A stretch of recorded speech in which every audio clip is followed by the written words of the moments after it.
Well. Good afternoon, everybody. Y'all ready for some snooker? I hope so. I think we're all up and running now. Believe that we are streaming to everybody that we normally stream to.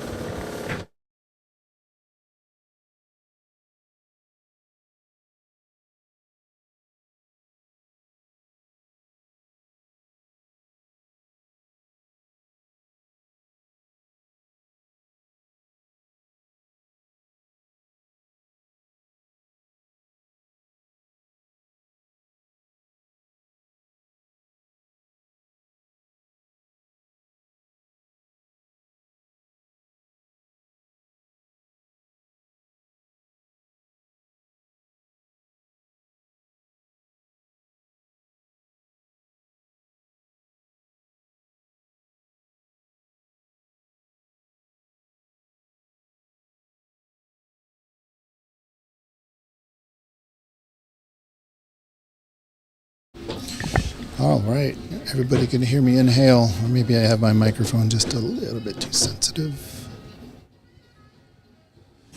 All right, these are the quarterfinal matches for the qualifying tournament for the Seattle Snooker Open. You can hear the music in the background. It's pretty apropos. Just the two of them on this table. Charlie Brown is a Canadian snooker player, well known up in the Vancouver area and just about anywhere else they play snooker. He got out of his group. It was a difficult group to get out of. He got out of it with flying colors. And that was an interesting shot. I guess if it went well, they would have been spread out pretty good.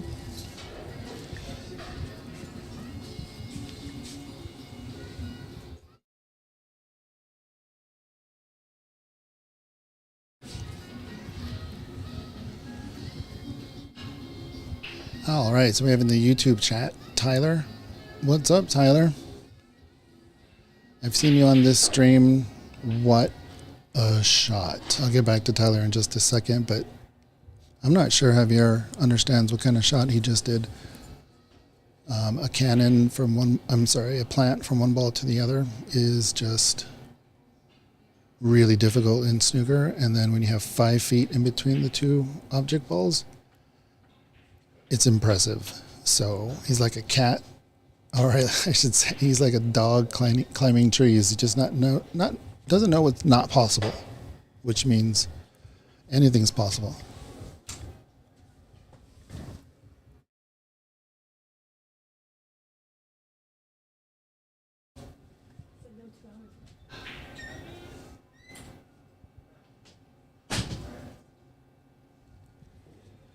All right, let's get all caught up with the scores here. Apologies, running the club right now. We got 16 points for Javier.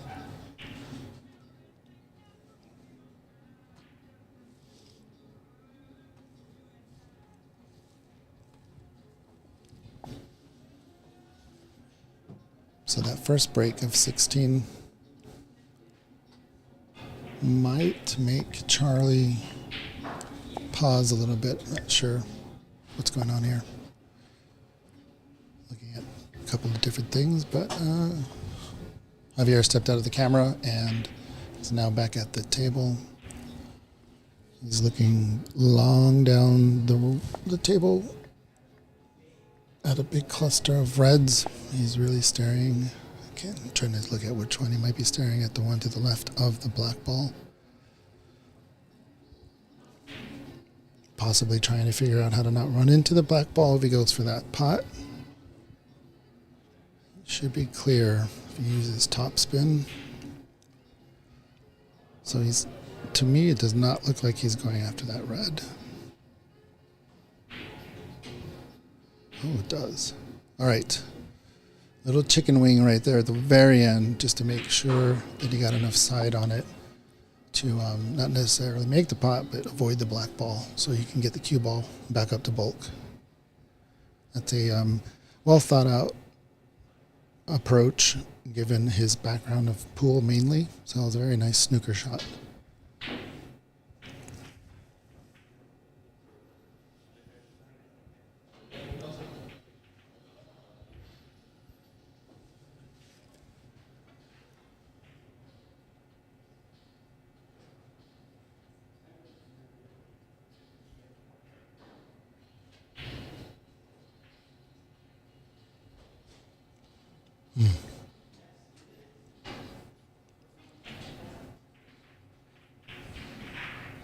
There was a slight chicken wing on that shot as well. It could have been due to him stretching so far and not having enough room for him to hit his chest properly.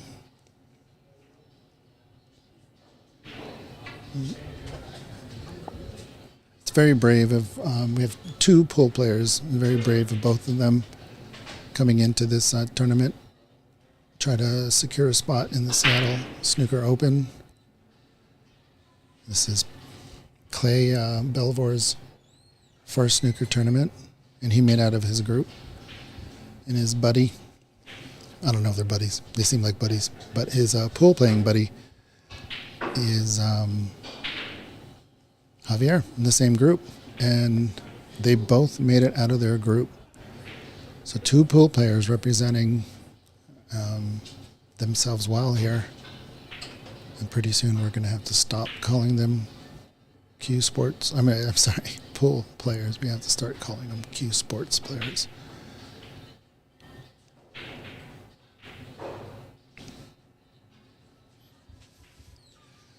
So Charlie looks like he has a good opportunity here. He doesn't let a lot of those opportunities go away.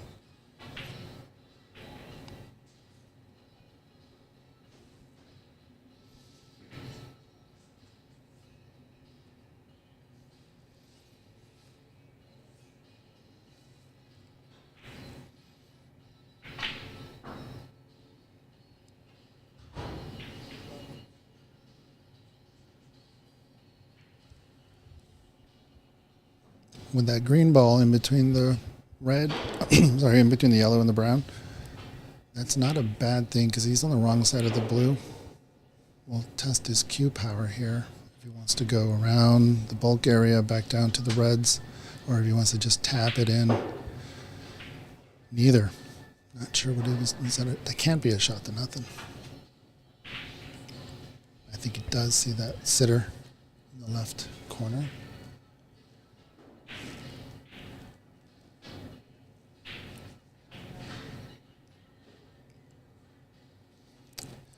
So this pink ball is a good position for him.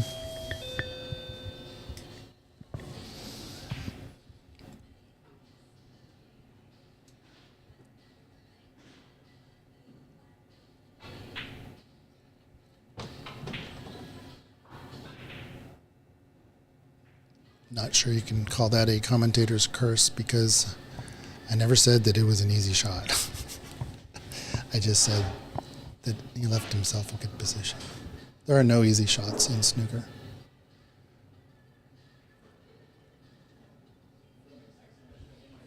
Brady Anderson on Facebook comments, holy moly, that shot by Javier. Yeah, goodness gracious. I think that, like I said earlier, he doesn't really comprehend the difficulty of that shot. I don't think anybody should tell him.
All right. We are all working together as a team. There has been a major difference in the scoring that was recorded before that last break by Charlie.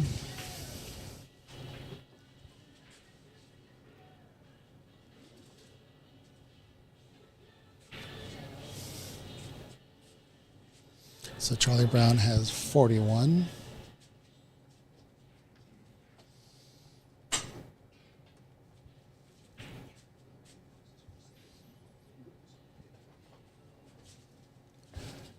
And Javier has 5. Both players agreed on what the score should be.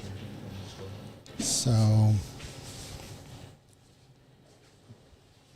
that's the main thing. The tournament director, CCU, also confirmed that that was the score.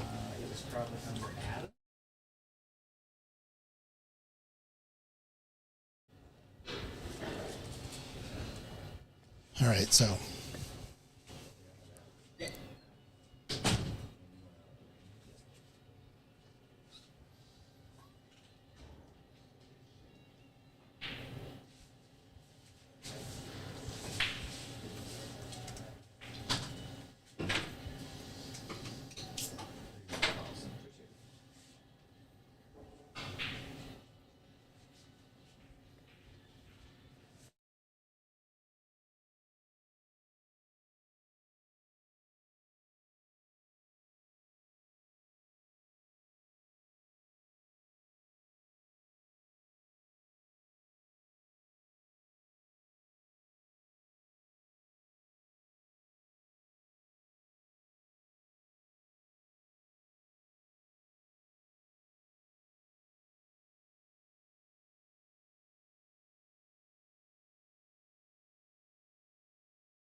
how you doing there, Claire, in YouTube land?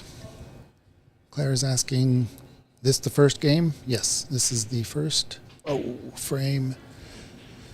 It's a best of 5 in the quarterfinals, best of 7 in the semifinals, and best of 9 in the finals.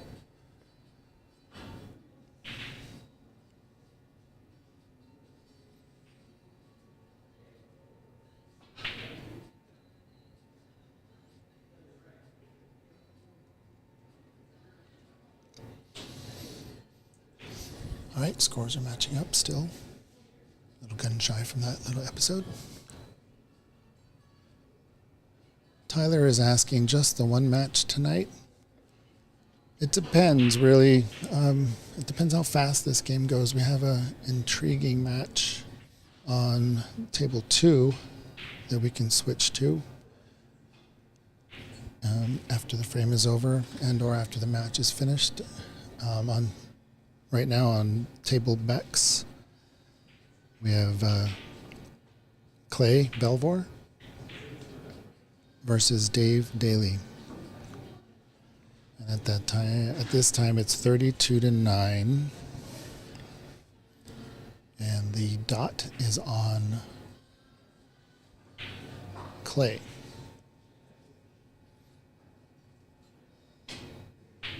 So it's 32-10 with Dave Daly in the lead.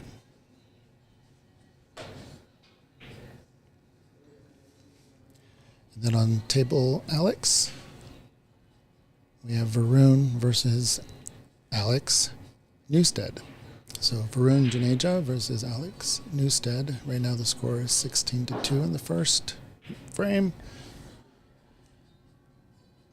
Don't want to make any assumptions on the score for those people, but everyone is starting pretty much at the same time. Some matches go longer than others, so hopefully we can come and get you a double look at that is. Let's get these scores corrected. Javier now has 19.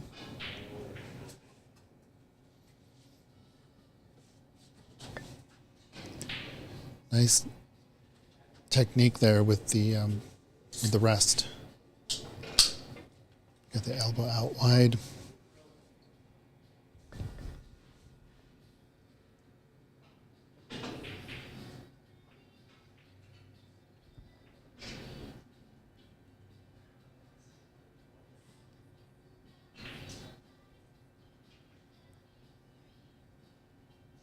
Little jabby there by Charlie Brown.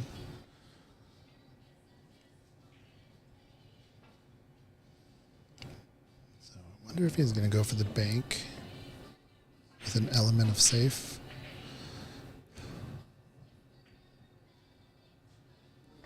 A little bit more side. Could have avoided the the kiss into the other red ball.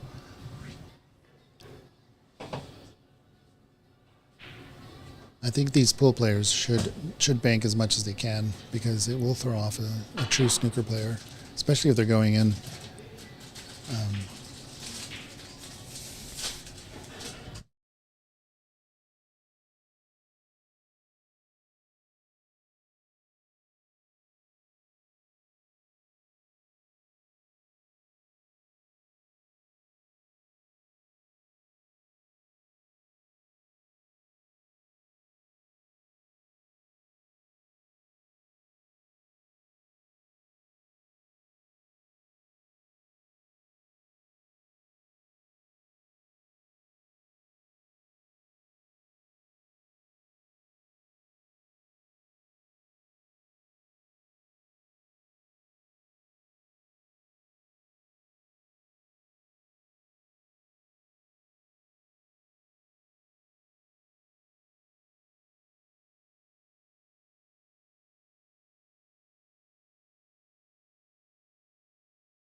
Oh,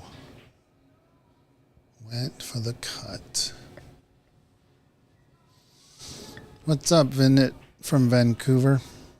You rooting on your countrymen? Vinit is in the YouTube chat.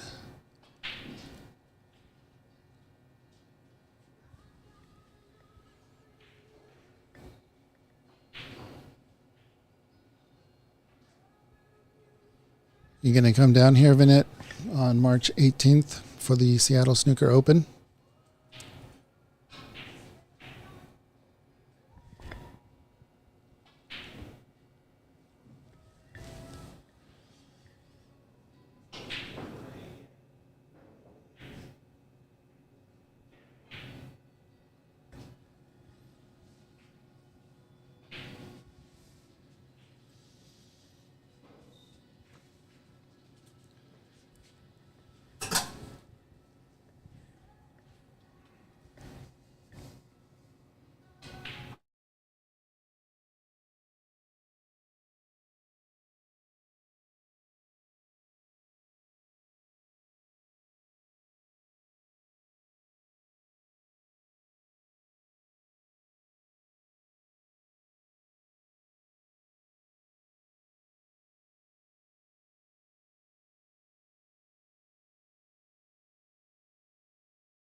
All right, here, Javier, let's see what you got. You got a full table snooker.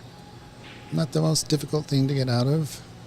This is an interesting approach for not knowing the table that well. It's a decent size target. Javier and I were talking a little bit before this match started. He was saying how hard he's hitting the ball and he's trying to not hit it so hard. And he was asking why the tables were heated. And right now, let's see, we got them at 35, so they're not really that warm at this point. Here we go, Charlie playing some snooker. Did that touch? That's a foul. Charlie Brown called a foul on himself. Oh my goodness. So Charlie puts him in. I'm sorry, Javier puts him in, which is a wise decision. Going for that free red. Misses. Does he have a second chance? Hey, maybe he planned it that way. You'll never know.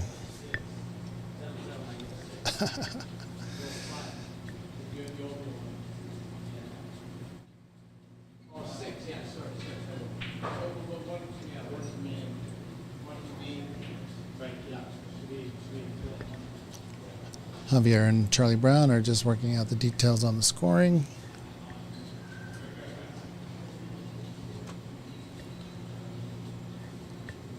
As I mentioned earlier, it is really brave of Javier and Clay to be doing this. Claire says in the YouTube chat that Javier has no fear. Yeah.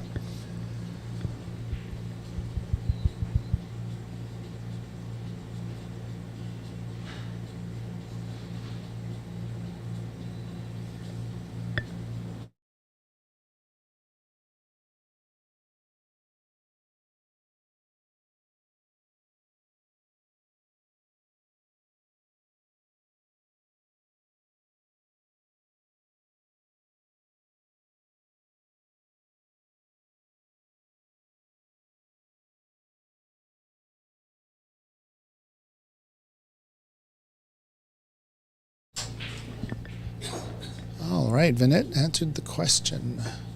What question did he answer? You should go to the YouTube chat and read the conversation between Vinette and Christian. But 100% looking forward to it as an audience of Vinette. All right, so is that 100% Vinette that you'll be in Seattle for the Seattle Snooker Open and not participating? Or will you be participating? I know as audience, I can mean many things. I participated and now I'm the audience. Guess what happened? I didn't get out of my group. But if you are here in person, Vinette, it'd be really cool to get you behind the mic.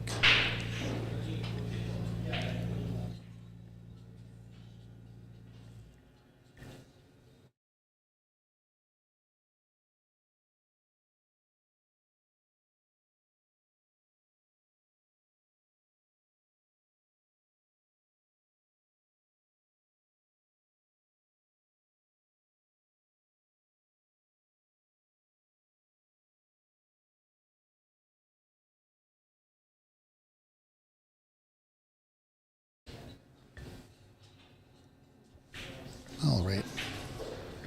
We got the wonderful Jamie Miller handling the scoring table side so that the players could just concentrate on the game.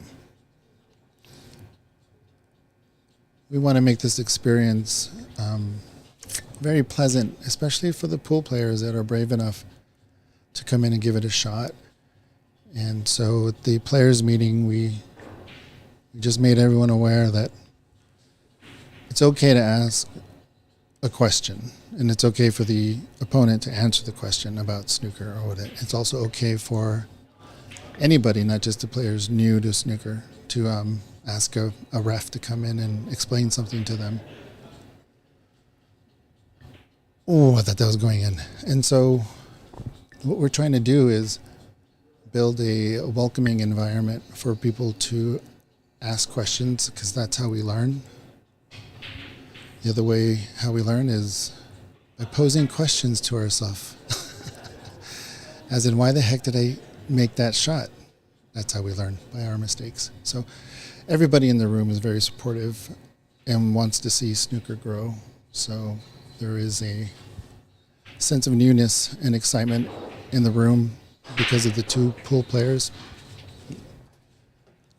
And snooker typically, I mean, it's not seen in the pros because it's the rules, right? You can't be talking to the ref about rules, but in the amateur world in snooker, everyone is, well, I shouldn't say everyone. Most of the people call fouls on themselves, very professional.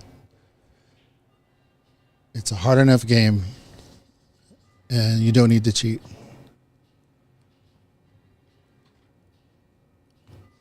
Look at Javier in the chat. Replying to Brady Anderson. All right, Brady. Sorry I missed your chat. Let's see what the actual question was. Holy moly, that shot by Javier. So that probably wasn't the question. Where is Charlie from on Facebook? Brady Anderson asks. I know it's a common name, but I knew a world beater pool player in Louisiana. Huh, nope. He is a Canuck. He's from Canada. And I hope Canuck is still a term of endearment for them because we love our Canadian friends. Oh, partial snooker. Let's see what Javier can do with this. So anyway, yeah, he is from Canada. What part of Canada? I am not completely sure.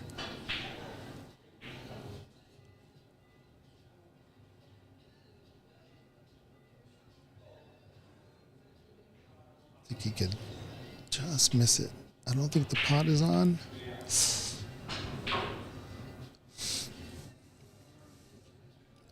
So Charlie Brown has 3 options.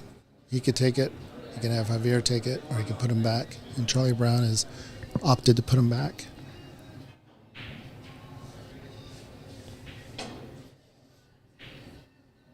Got just the right amount of side. Is it a snooker back? No. Charlie should be skilled enough to get this behind one of those low value bulk colors.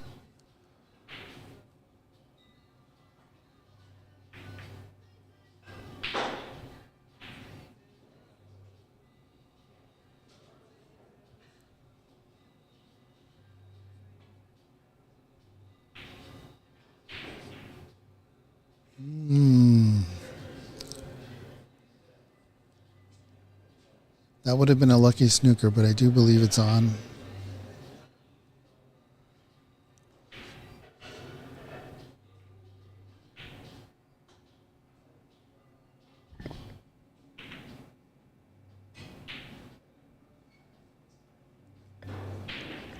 Dr. Snooker is in the YouTube chat. Hi all, go Charlie. Saw him in Toronto last year at the Pan Am.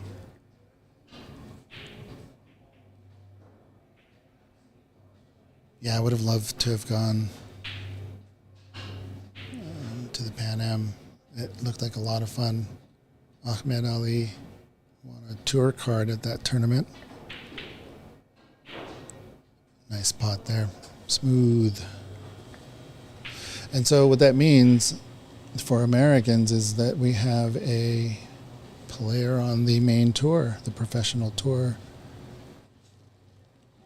And that hasn't happened in a while. It's been a few decades plus a few more. Just trying to hide it from the yellow. Should be an easy out here for Javier. He's going to kick it off the bulk rail. If he's lucky enough, he'll get behind the blue.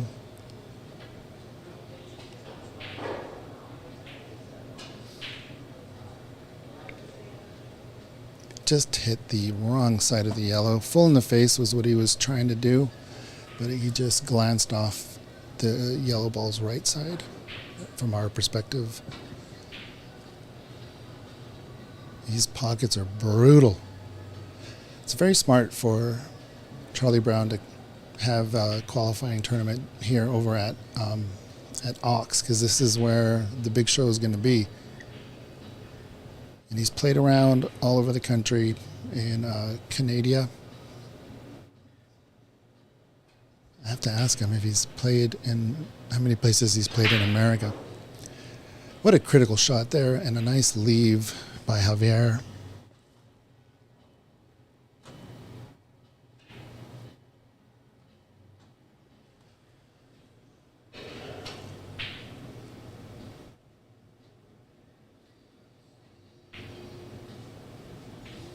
Just rubbed the bulk jaw as it crawled into the pocket.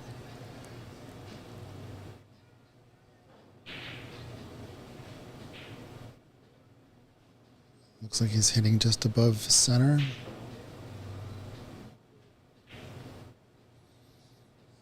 Oh my goodness.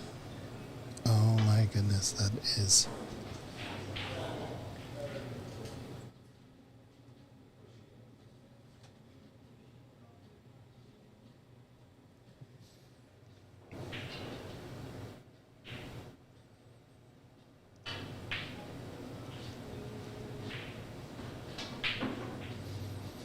Yeah, he feathered at the middle of the cue ball, and then when he took his stroke, his final stroke, it didn't hit where he was feathering. It hit well above.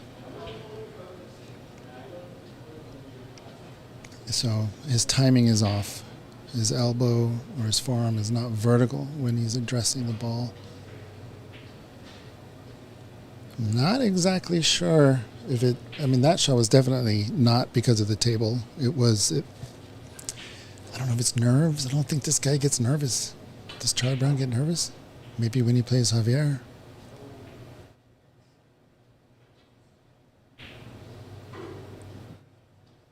Does it have enough angle to get behind the black? No way. Maybe he was going for that. Okay, Javier, are you going to go for the pot or go for the snooker?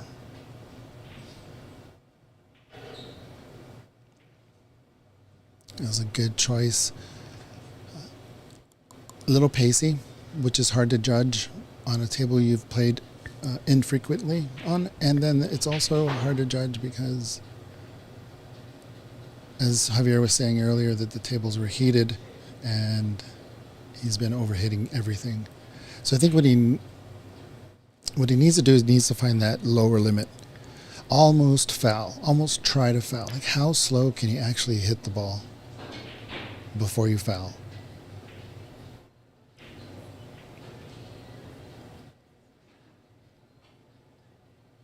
And so we haven't seen that. I haven't seen that from Javier all day. He has a nice touch in pool, and I've seen him have nice touches in snooker, but he is constantly overhitting. In this frame, he could get away with it. Charlie Brown has not taken advantage quite yet.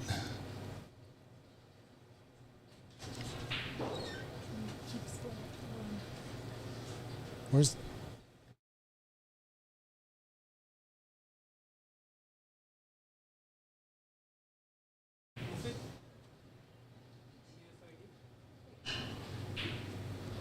Dr. Snooker? My co-commentator was there. Yeah, of course. Yeah, we love Mr. Bernie. I believe that you're referring to the Pan Am, correct? Yeah, we absolutely love David Bernie. He was running a lot of the tournaments over in Richmond, British Columbia at Top 147. Over there on Number 3 Road in Richmond, owned by Jonathan's son, was the first snooker club that I had been to, apart from America. So first, can't really call it overseas, the first foreign snooker table was over at Top 147 with the monthly divisional tournaments. CCU, who is the tournament director here, was the one that invited me to go to the Canadian tournaments, and it was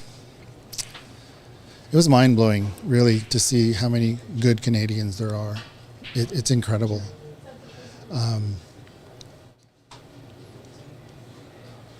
they're all like very nice, helpful.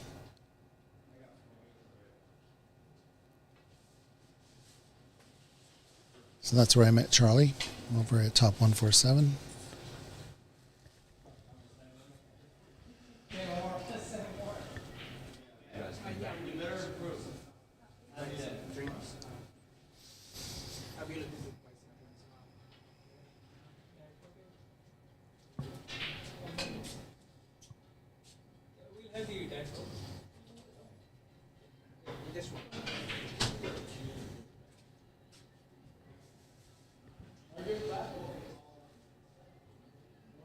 That was a pretty brutal snooker there. It's crushing a little bit. First time that happens to you, someone gets 12 points away from you. You don't leave them a shot, and so they put you back in.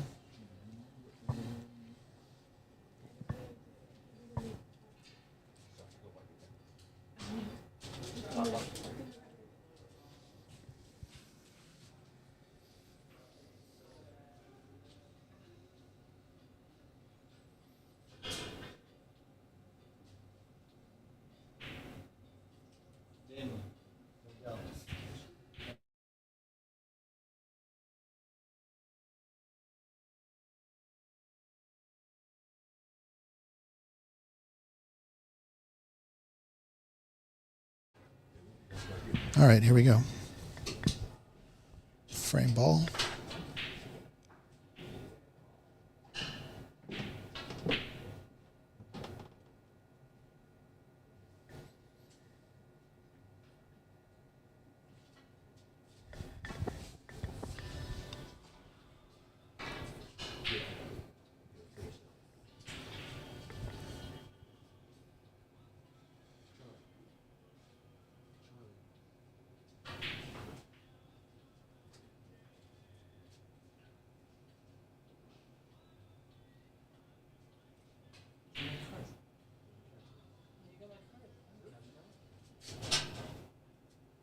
Oh, well,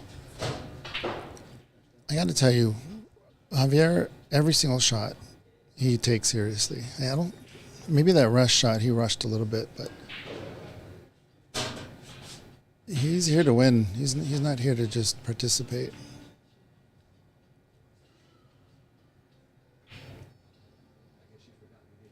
And in order to move on until tomorrow, he's going to have to beat one of the better players.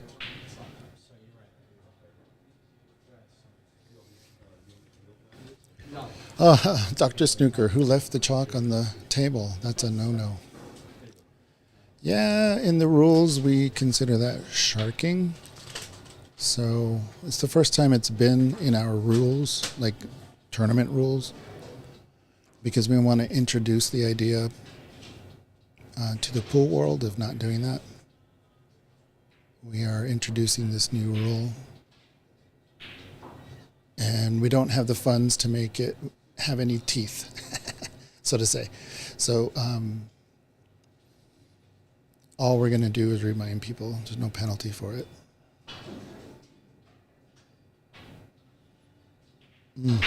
That's a crazy good shot. There's really nothing else to do but practice your stroke.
Hey, hey, hey, everybody.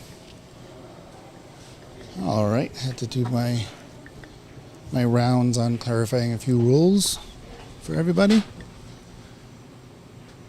And now we're back on frame 2.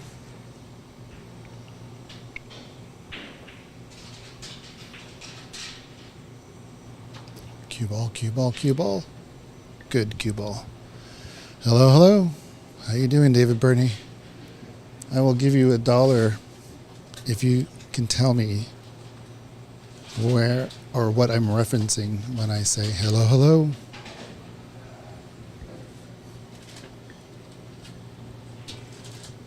I'll give $1 to anybody that can tell me who I'm referencing. If you know, you know. If you don't worry about it. Dr. Snooker. Somebody go grab the jock, he says in the YouTube chat. Claire Michelle is saying, go Charlie. David Burney, that's a good guess.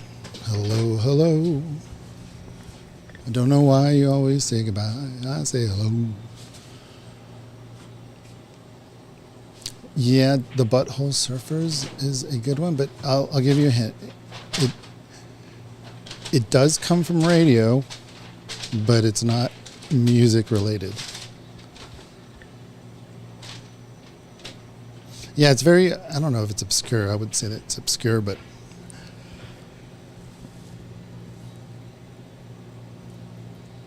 it is, what should I say? It's a show that not too many people used to watch. Well, listen to, because it was on the radio. But anyway, back to the game here.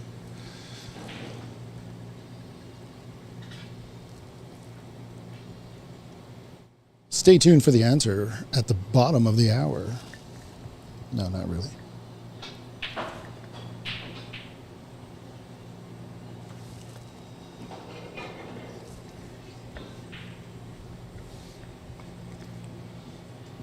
All right, avoid the brown if you hit the pink so we could come down for that red. That's the plan I would choose.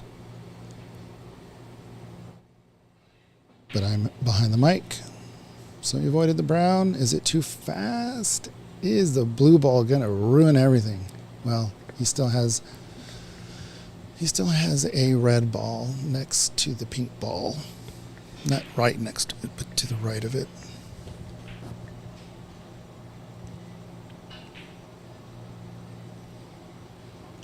A controlled draw here, just a little bit to get back on that blue. Just got to lift that left leg over.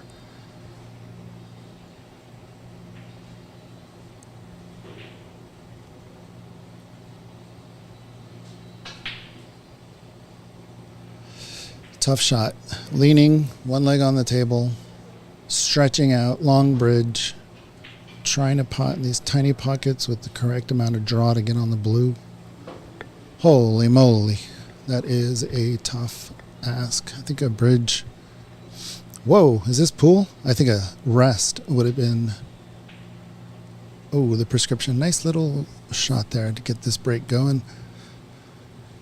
And I don't know if he's going to go for the blue. We all don't know, but it looks like he is.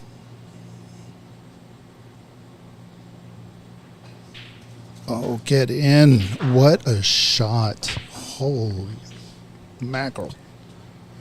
I mean, that's just cue power. That's just...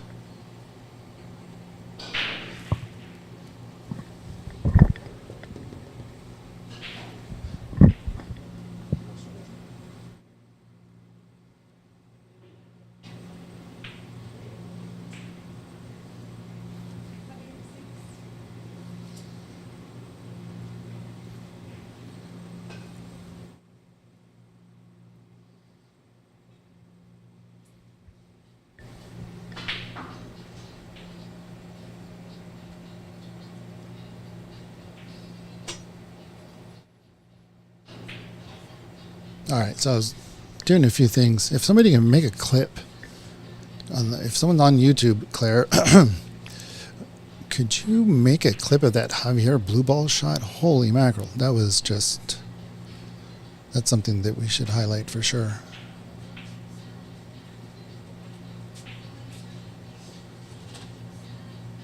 Okay. David Burney asks, how has day one of the QT been going? I have to say, pretty dang good. I said dang, everybody. Pretty dang good. And so we have remained on schedule. We wanted to start the quarterfinals at 7:30, but getting the stream up and running, battling the... he's looking for the telescopic extension. There he is. So yeah, it ran really well, but getting this stream up and running, we had been signed out of everything for some reason, and it's all back to normal. At least we hope.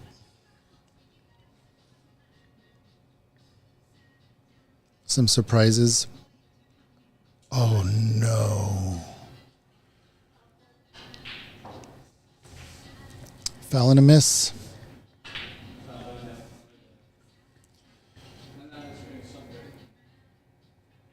So I don't think Javier is going to put him back.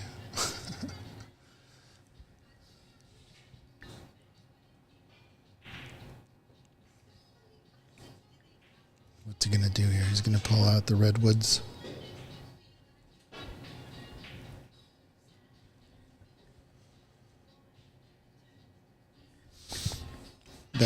That big long cue is a carbon fiber.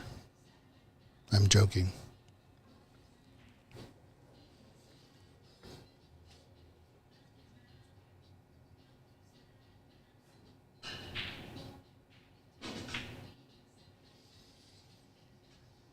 Oh, goodness, that was close.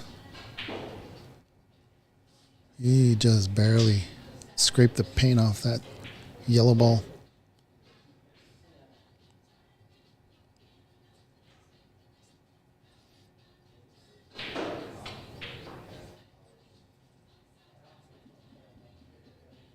Did it touch the yellow? Dr. Snooker says it touched the yellow. I cannot make that call as a commentator. Sean Murphy. The TD is actually looking at this game, and Charlie is also watching.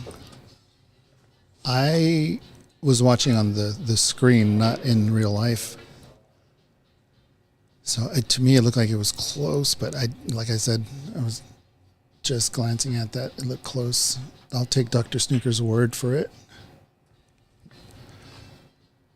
Chris Lamb also agrees in Facebook that he hit the yellow. That's unfortunate, but these things happen. I am pretty sure that, Javier knows the rules, so I'm pretty sure he either didn't feel it because that thing is so dang large and it has a flex to it.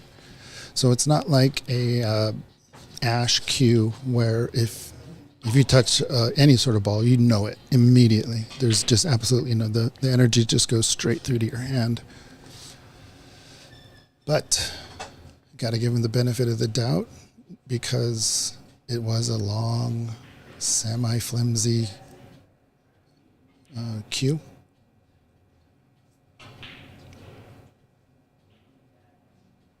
And it was also 10 feet away from where he was standing. All's fair in love and snooker.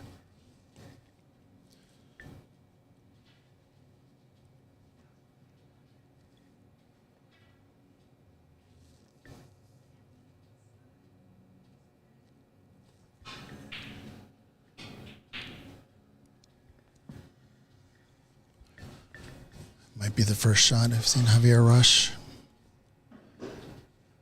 It wasn't a huge rush, but it was a slight increase in tempo than we've seen him in the first frame and the first part of this frame.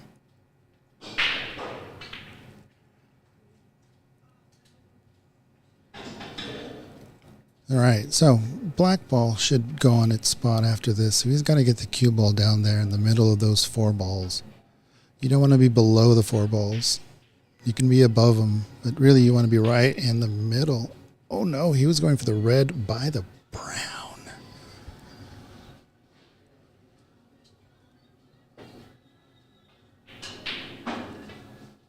Dr. Snooker, looks like Charlie got the 4 points from the foul. He was at 20 before. Yeah, I would love to talk to them about it. So I will, oops. After this frame, I will confirm that. I will also take your word for it at this point, Dr. Snooker. All right, some updates here.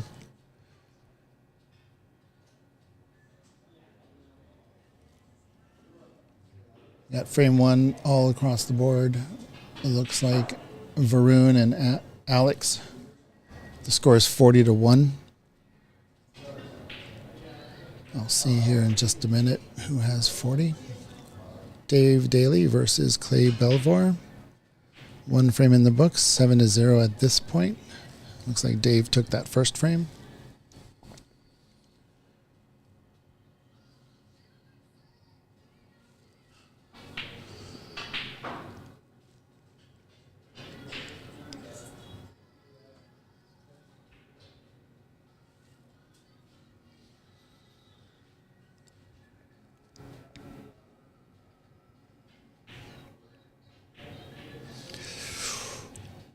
Slow down. Slow down. It's so easy to overhit these slices, these little thin cuts. Same thing in pool, same thing in any cue sports. It's really difficult. So what I tend to think about is if I'm slicing, I'm only going to hit about 10% of the ball, 15% of the ball. I play the pace as if there was no object ball. So I know what power to put in if I want to snug it up against the bulk cushion, for instance. And if you know you're going thin into the middle pocket,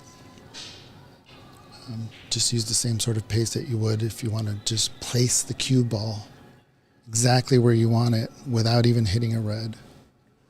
There is a drill that people do. It's part of the coaching curriculum for World Billiards, World Professional Billiards and Snooker. So there are drills that control that, or at least test that cue speed. So, for instance, put the cue ball in the yellow spot and hit it with slow enough speed that it stops on the green spot. And then what you can do from there is just put a brown ball slightly off the brown spot, so you hit less and less of it, so you can get that timing down. Do that 10,000 times, and you will know exactly how to hit the ball.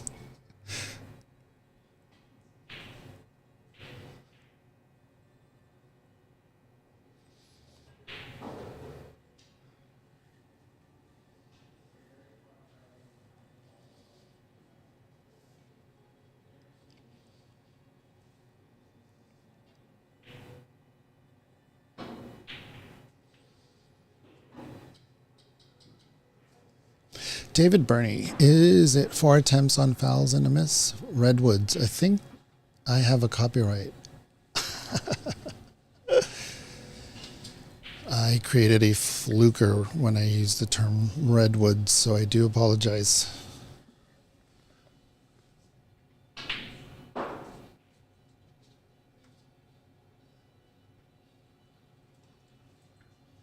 We are not running the live scoring through Cloud Snooker, so there are no live updates there on Cloud Snooker. I think what we'll do for the Seattle Snooker Open is get that tournament onto Cloud Snooker. I think Ajaya is doing a really good thing by developing that scoring app, because it will help situations where you need a scorer, like in this match, or you need a referee and a scorer at the same time, which can be tough. But what Cloud Snooker offers is after the players break, they walk over to the keypad and they type in their break. They say it out loud as they type it so their opponent hears it and everyone's in agreement. So it's a nifty little app. It has been a terrible year health-wise for me, so I'm running on a skeleton crew, just my skeleton.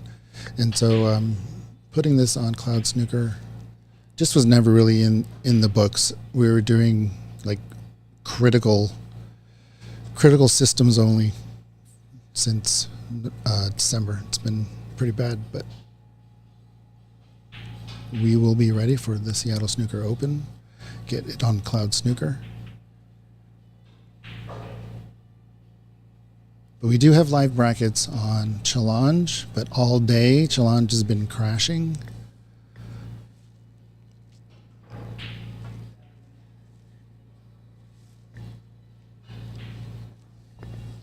So we also have a backup. We have analog technology called a paper and a pencil. So we were always going to know who made it in, regardless if Challenge broke. It's always good to have a backup.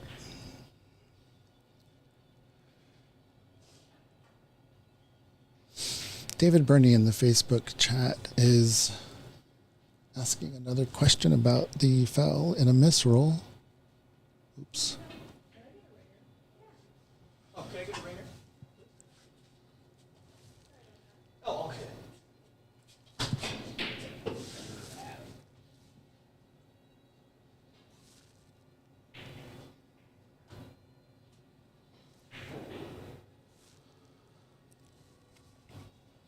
People in the chat, correct me if I'm wrong. I believe this is Javier's first lead. He may have had a lead early on in the frame. Okay. Anyway, how many players are going to be in Seattle Snooker Open? Do you have a limit? It's a good question. So our limit is 32 people. Oh, what a shot.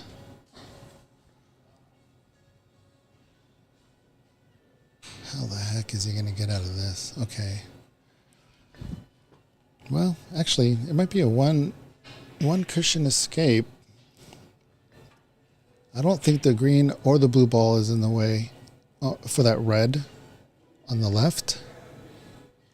Looks like that's what he's evaluating. So this is going to be very interesting because these cushions are much different than pool cushions.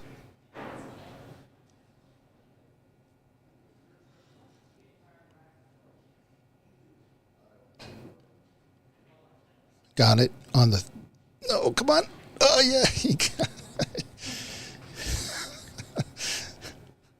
So one thought went right through my head as soon as he hit it, and it was, oh my goodness, I hit it way too hard. But he hit it perfect because he managed to get out of that, what looked like a deadly snooker.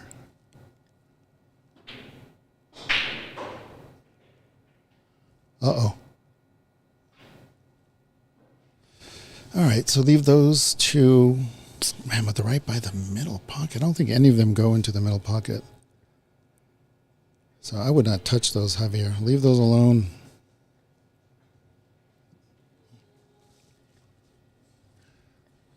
He knows that.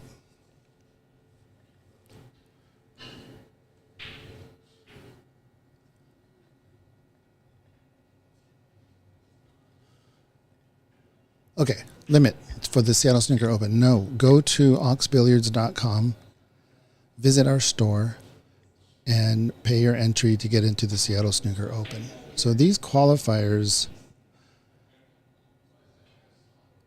give the people who qualify two advantages. One, they pay less than they would if they were just going to buy their way into the Seattle Open. So the Seattle Open entry is $250. The qualifying tournament entry is $175. So if you, didn't quite get it. He wanted to force the issue.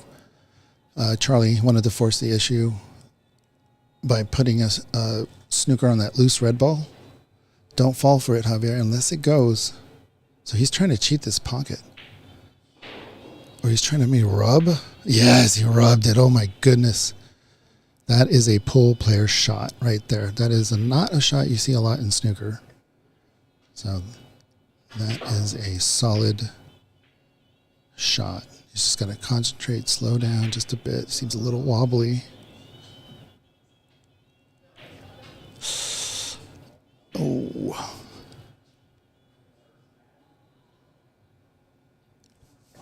It's still amazing good shot on those two reds.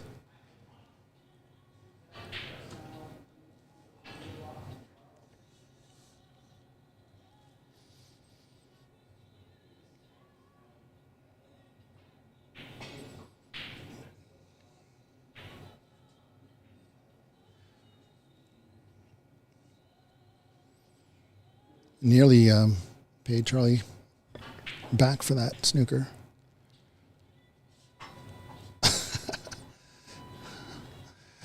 Dave Burney says in the Facebook chat, referee you, get that Yankees hat off. Ha ha ha.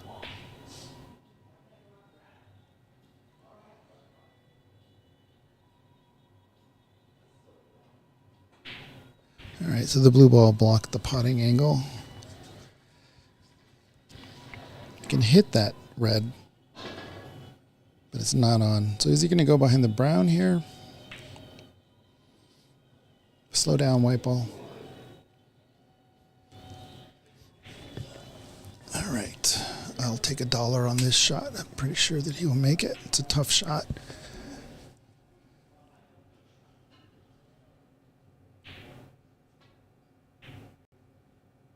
Whoa. Not what I was thinking. I thought he was going to go for the corner, but he made that red a pretty safe shot. It's not in the middle pocket.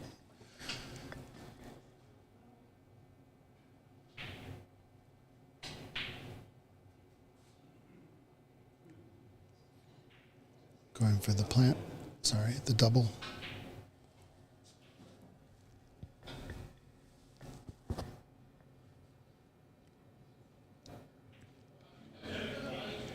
That's a bad miss, as they say.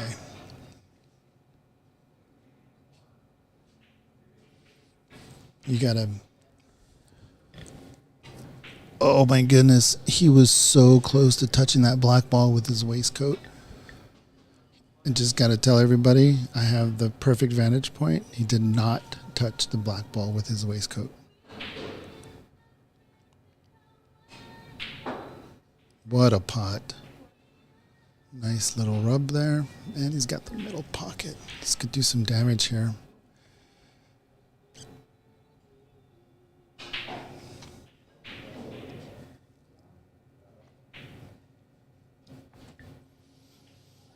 That's the kind of pace we like there, Javier. Right on the black. Put it back on its spot. Hit it gingerly to get the yellow ball on the right pocket. Oh. I think he hit center ball on that one. That's what it looked like. A little bit of top spin would have given him the angle to get the yellow ball into the green pocket.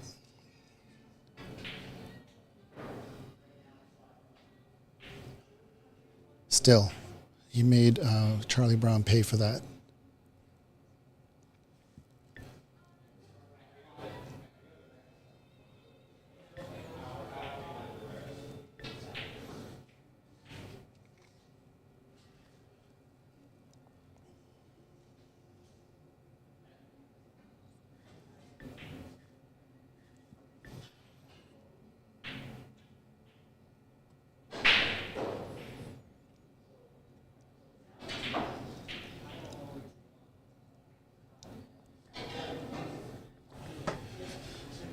All right, here's another opportunity.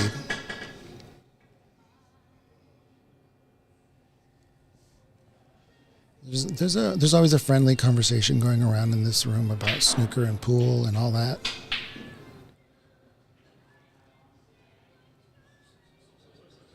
And the way I see it is if You have a good Q action. You can play any sport. Q sport, that is.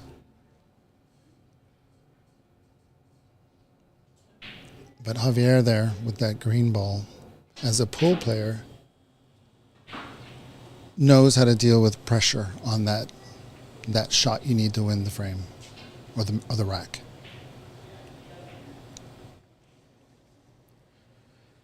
So I would have bet money that he would have made that green ball, because it was a very important green ball.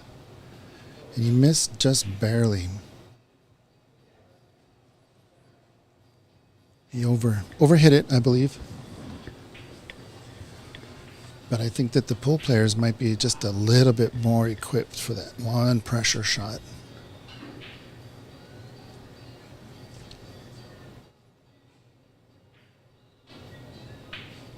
Like I said, friendly conversation. We're not saying one is better than the other. That would be a ridiculous statement.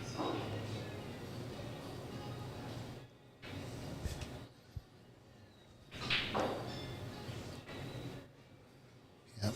15-point difference. 22 now on the table with an 18-point difference.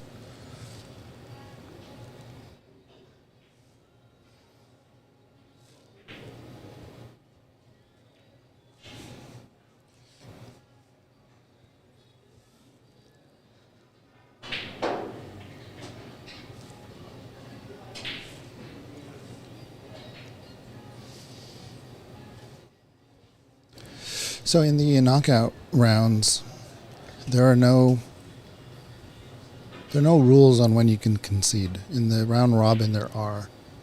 But from the quarterfinals, semifinals, and finals, it's professional rules pretty much. Pretty much. There's allowances.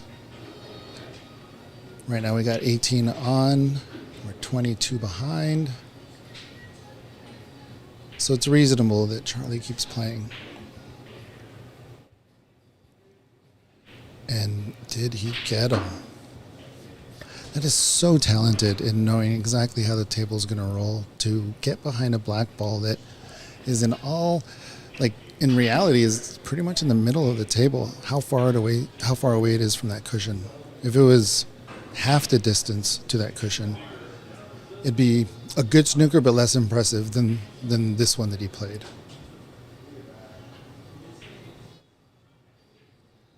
Who's the tournament director this weekend? Is it the lovely Jamie? David Burney says. No, it's the lovely CCU. Jamie, of course, is helping, so it's both of them. What a shot.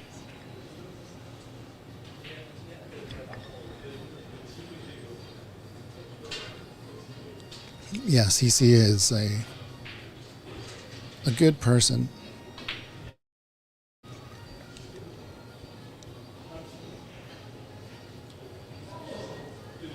I mean, just nothing more to say. He's a really good person. He's donating his time to run the tournament.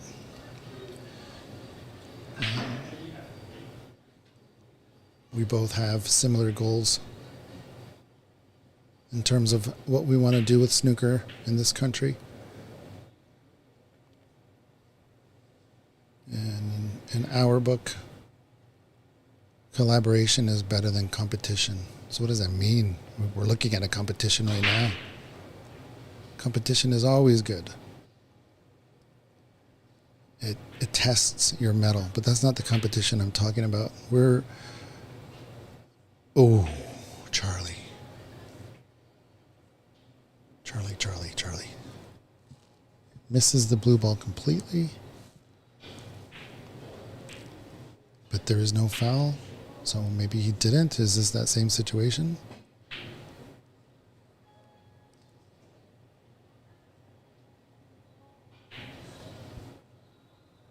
Let me get the word on that real quick.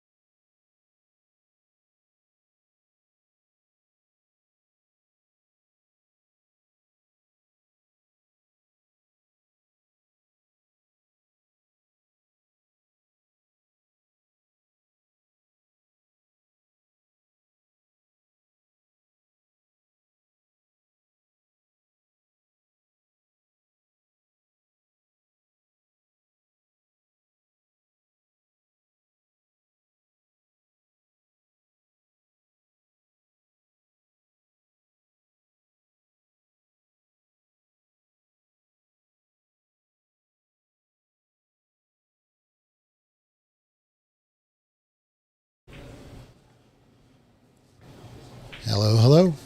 All right, let's see. So, from our vantage point, it looked like that he absolutely missed the blue ball. Charlie did. However, we have a vantage point from a camera, and we don't have the vantage point from the players. And it was a touch. He just barely moved. So these tables have a baize on it. It's a woolen baize, and it has a nap on it, so it has a directional. It's kind of like grass, but not AstroTurf. And so sometimes when you hit a ball ever so thinly, it'll roll up the divot it created, and then right back into the divot so minutely that this you wouldn't be able to pick it up unless we zoomed in. However, if you're playing the shot and it's 2 feet away from you, you can absolutely tell that it moved. And it moved, but then it went back on its little divot. And these divots are not massive divots. I'm talking about like microscopic divots that these balls just tend to create as they're standing still because it has a nap. The base has a nap, so it's going to compress a bit.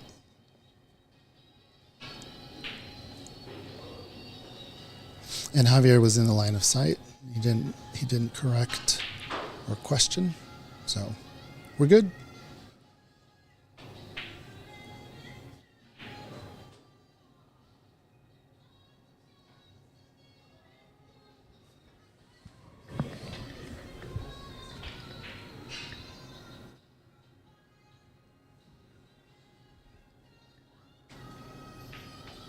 This is definitely makeable. Does he want to make it? No, I don't think so.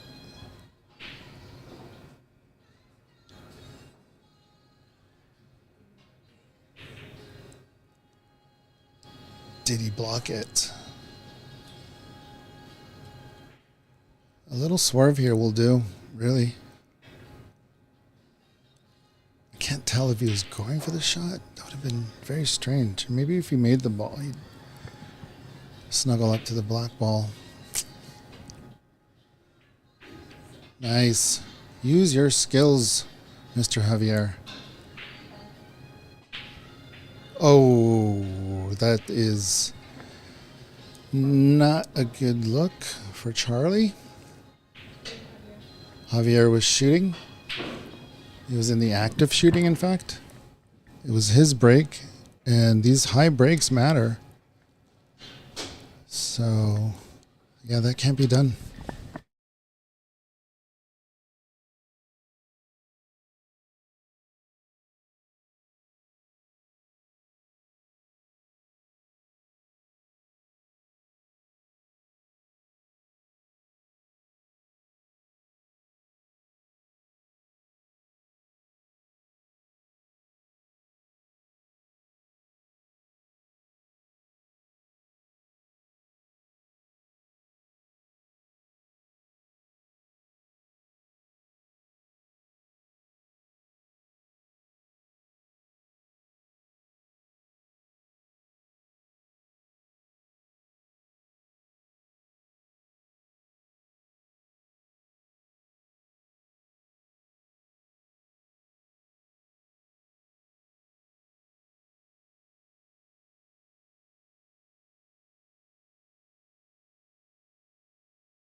Alrighty.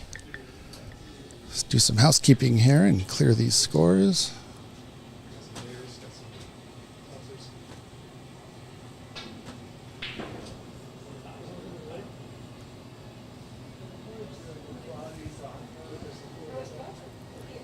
All right. Just a little reminder on the rules.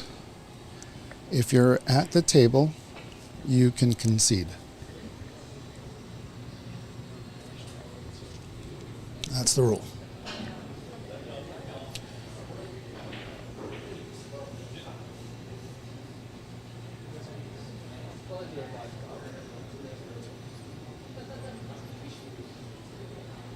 Javier is using a pool cue. And I keep saying this back when Judd Trump played the U.S. Open in pool. I think he got some bad advice from some people when they said you got to use a pool cue. And he even agreed when he was here visiting during the Q&A session. He didn't agree that he got bad advice. He would never agree to that. That's a inflammatory statement. However, if you're used to your cue but not used to the game, then you need some sort of familiarity anchor, right? You need something that you're familiar with. So what Judd was trying to do in the U.S. Open was get used to playing with a pool cue, get used to playing with pool balls, get used to playing with the cloth and the different cushions, and then do all that by playing with a different cue. That's a lot. That's a lot to ask.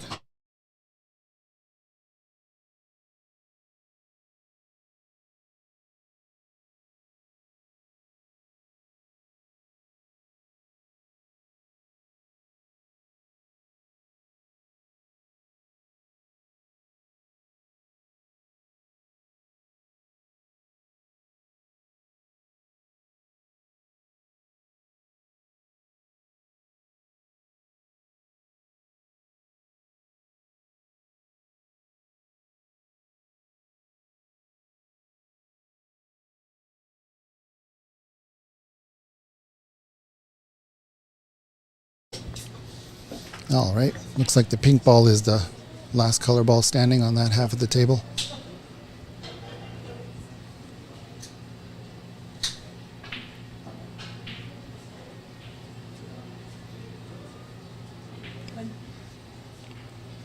I mean, he's got options, man.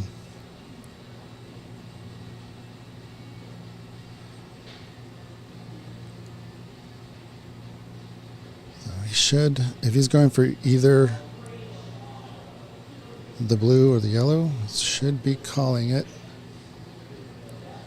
They are close together.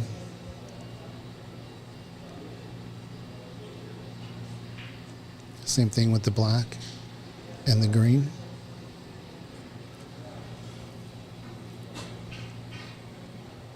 This is a not a refereed match.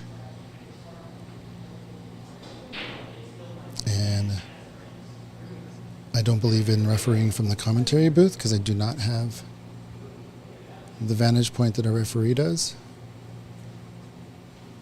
Sean Murphy, sorry.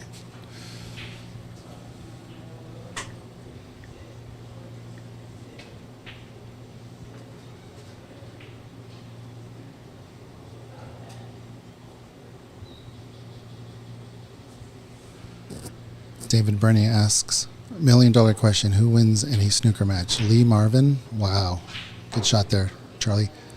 Or Jack Palance?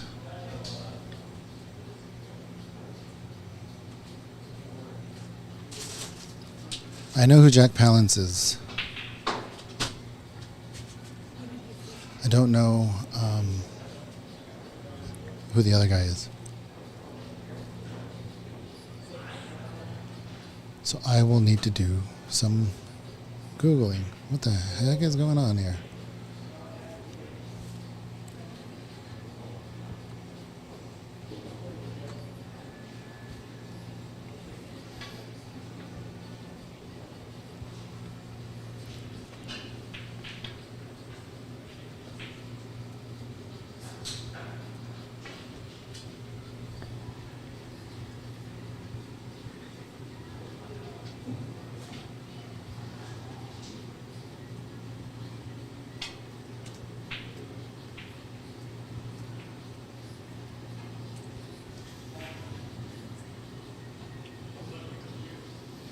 Oh my God, Lee Marvin. Looks like he's the dude from the A team. Is that who he is?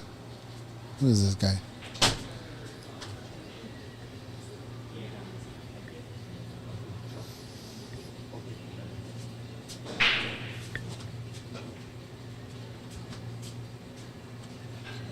All right, Amy, thank you. Amy on the Facebook chat is helping me out with the scoring. I love it.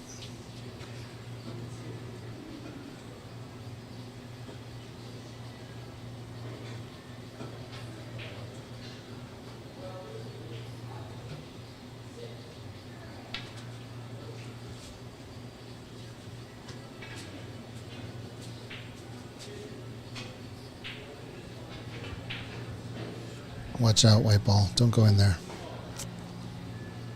Didn't listen. Well, once again, I think he added like 13 more feet than he needed on that shot. That might be an exaggeration.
Alrighty. I think we got everything. Hold on.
I think Javier found his on switch.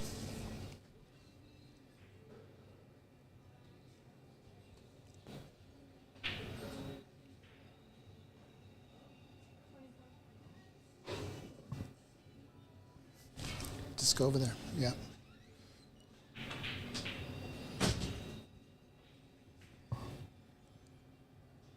Trying to hide it behind the black. Obviously has that one red. This is a typical screw back from the red behind the black.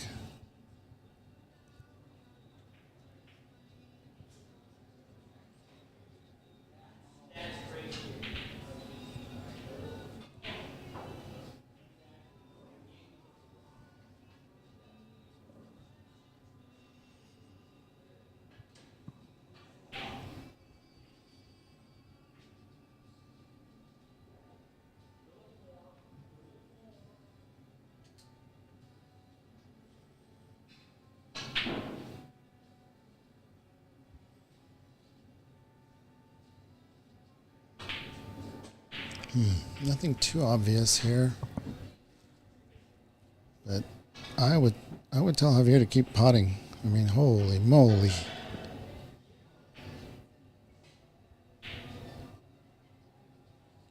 That seemed like a shot to nowhere.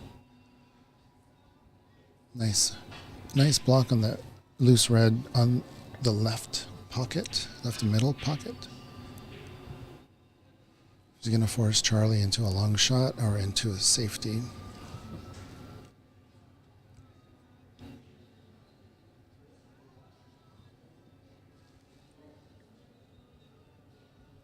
Dave Daly is up against Alex Newstead, 2 frames to 0. The third frame. Sorry, Dave Daly is playing Clay Belvoir, is up 2 frames. The third frame, the score is 25 to 15.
It must go into that left center pocket. The blue ball, that is. It always has that yellow in case the blue ball does not go.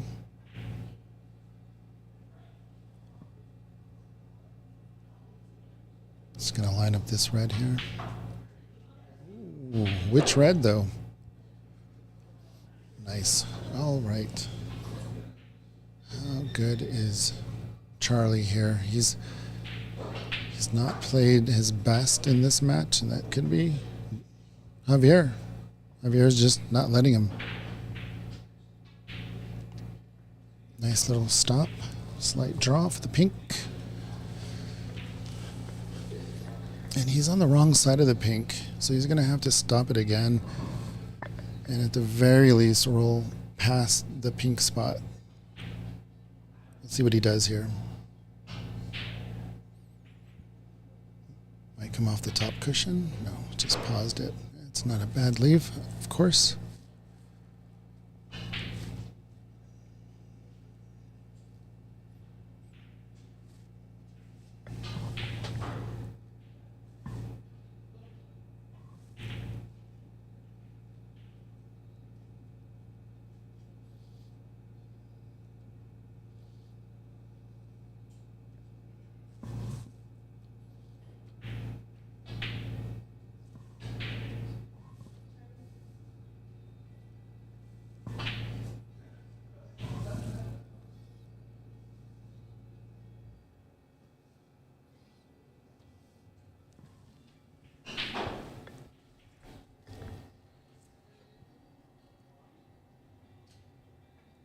Such a nice touch there.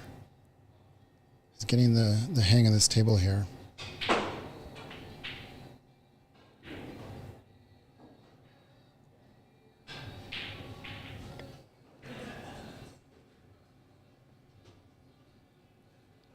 On a pool table, going down the cushion into the corner pocket is a no-brainer here. The difficulty on a pool table would be crossing the middle pocket. The difficulty on this table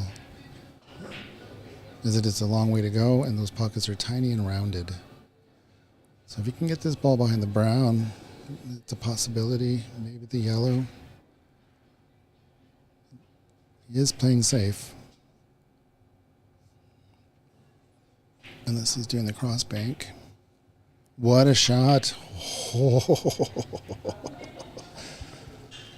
Somebody save a clip of that. I'll go back and save it. Wow. Wow, wow. What a shot. To be that close to the red ball and do a cross bank.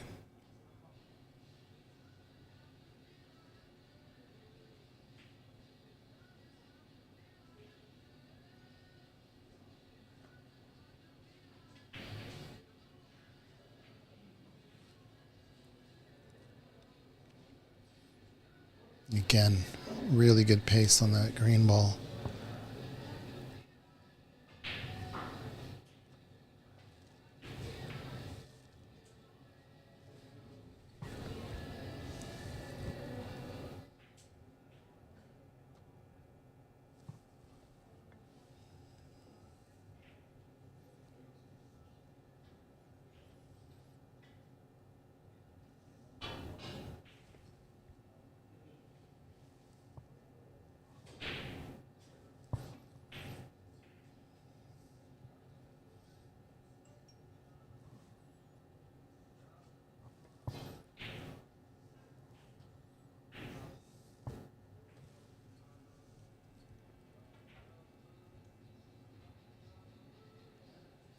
What a hanger. He's not going to get fortunate.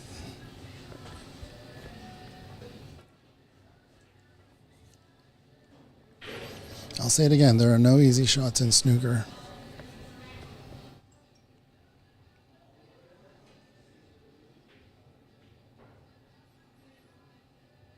Nice cushion first.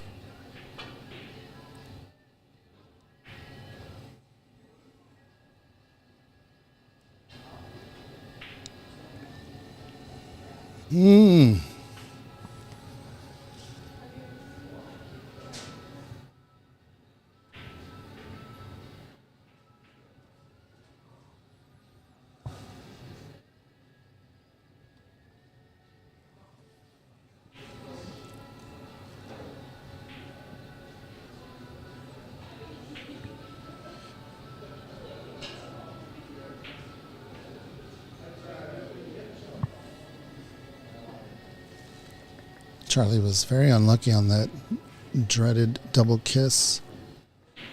But honestly, that ball should have gone in. Should have made that shot.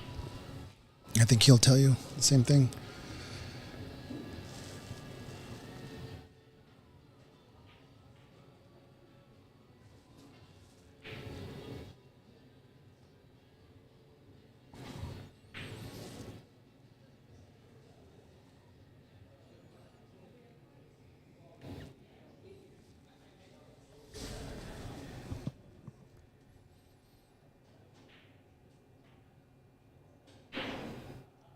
This looks pretty good.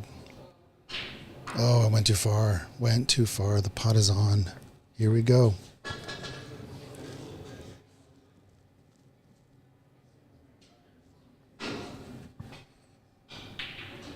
Wow. Javier has an unconventional snooker cue action. There's a lot of pros out there that have an unconventional snooker cue action.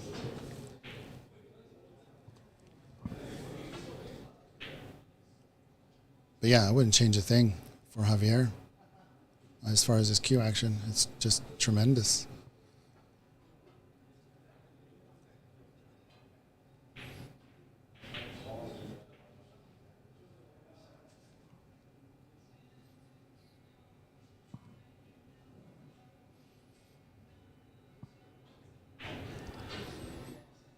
It's a big tester, big shot here for Charlie Brown.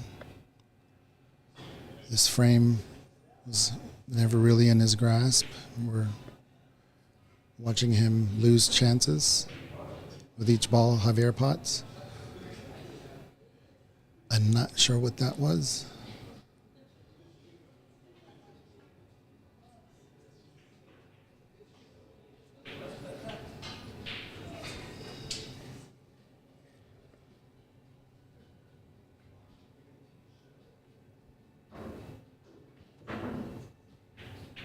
Well, you gotta say, you gotta give Javier his due credit. My goodness, I think I have been doing that. And to see Charlie miss shots that he normally does not miss is interesting for me. And this is one of the surprises. We were looking for some surprises today, and this is one of them without a doubt. Very skilled pool player in Javier is giving one of the better players in Canada a run for his money, and in fact is leading. The snooker gods did not like the way Charlie broke off there. You gotta be professional, and you have to let your opponent, who's acting as the referee, set the balls up. Just set the balls up and let him take his seat and then break off.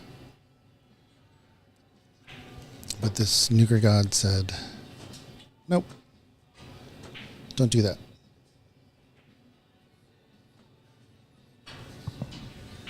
So it has to be frustration, not necessarily with Javier, but with his own play. I'm talking about Charlie, of course. But these games are brutal, they're long, and you got to keep your head.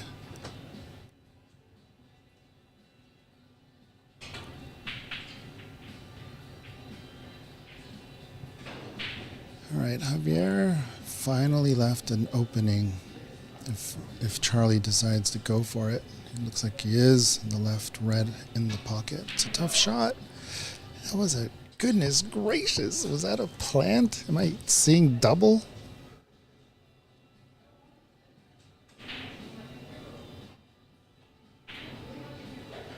Never say never. Come on, Charlie. Let's maple syrup.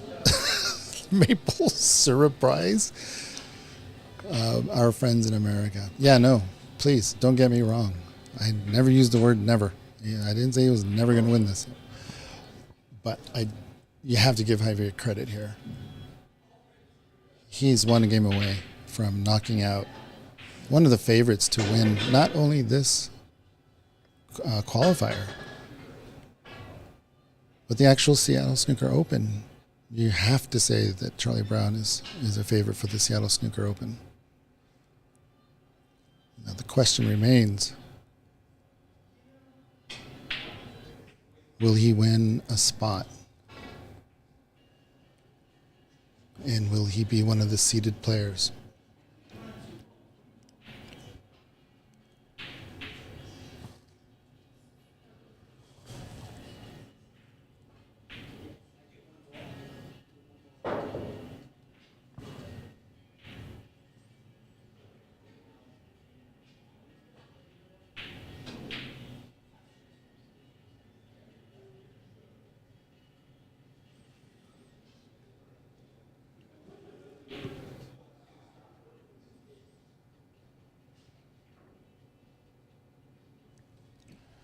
David Burney is reminding everybody in the Facebook chat who Charlie Brown is. He is the he is a former 2018 BC Open champion.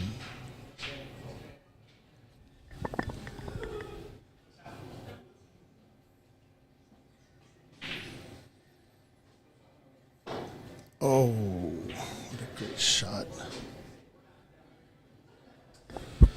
Chris Lamb asks, so the players qualified from the league versus players qualified from the qualifier, who is higher seeded? It's a mix. The league players, most of them will be higher seeded. The winners of the qualifiers will be seeded higher than some of the league players. And the finalist, or the second place in this tournament, and others, one was held at top 147, they will be seated accordingly. So it's a tiered system, given preferential treatment to the people in the Washington State Snooker League. It's a 10 to 12 week league.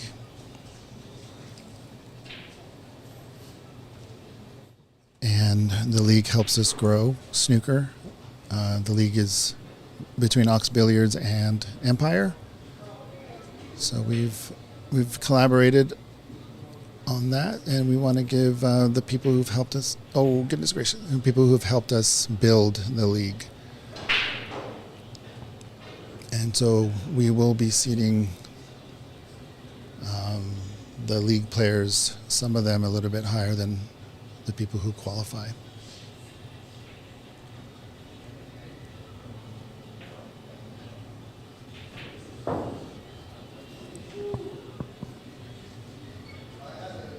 Chris Lamb is also in the league here at Ox and did well, already qualified.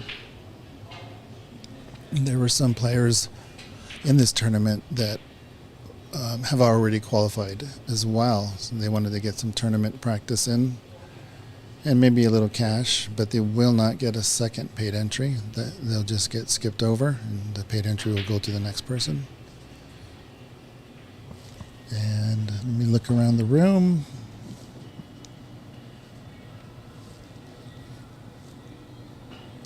We only have one player, Kevin Cooey, that is still in this tournament. Nice out there. Did he get lucky? No. Looks like there's a red open. To the right corner. I'm not sure he's looking at that yet.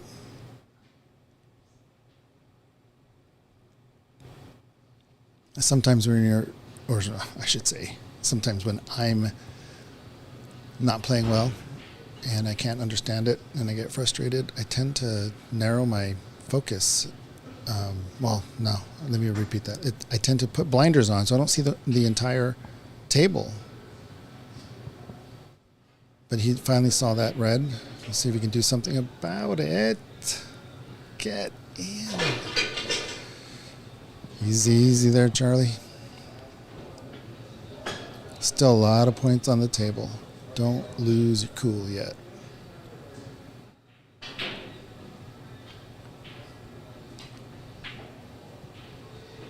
Unfortunate to catch the right jaw a little bit below. He wanted the flat part of that cushion. He caught right on the jaw. Shot. Whoa. This guy needs a highlight reel. All on his own.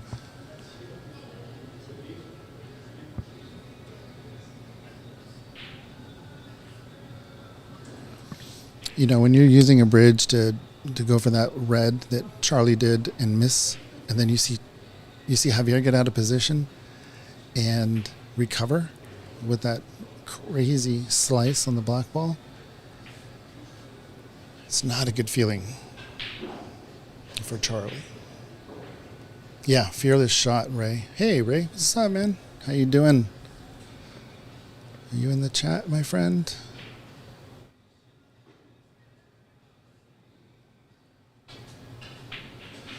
Yeah, you are. Good luck to all players, Ray Fung says. He was a second place winner in the United States National Snooker Championship here last year. Ray's a warrior. Hey, why not? Oh, we call that saved for later. Will there be a later? So he's got to think of a two-way shot here.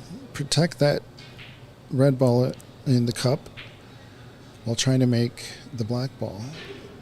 And that black ball, oh, if it had stayed there, it would have been beautiful. I think the red ball in the corner is still safe, though.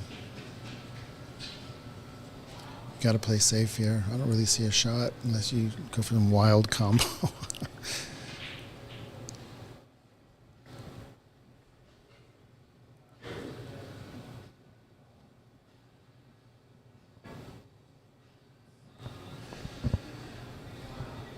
In a practice match, I would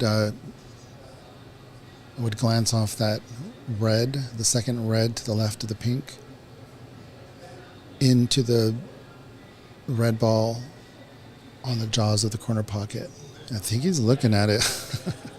You could just really glance off the left side of that ball, and the black ball might even help you. So I think the pocket's even a little bigger. The cue ball will just glance off that red ball and either glance off the black to hit the red. That is a ridiculous shot now that I'm looking at it. Don't do it, Charlie.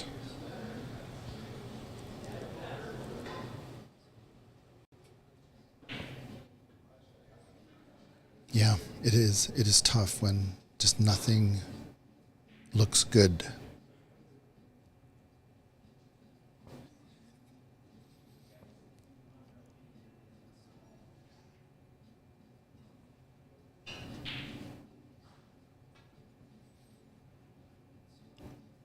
I saw that one move.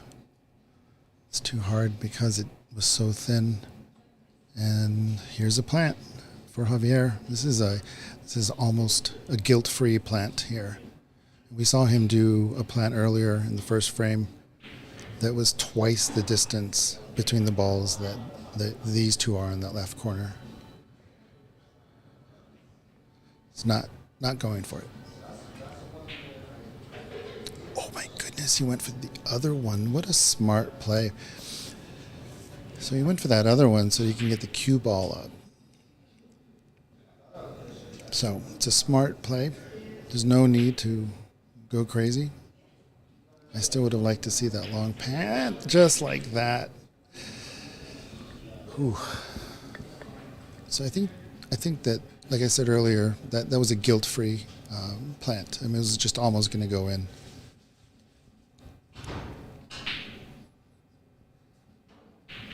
You got to get around that blue and the green. Well, step one, make the ball.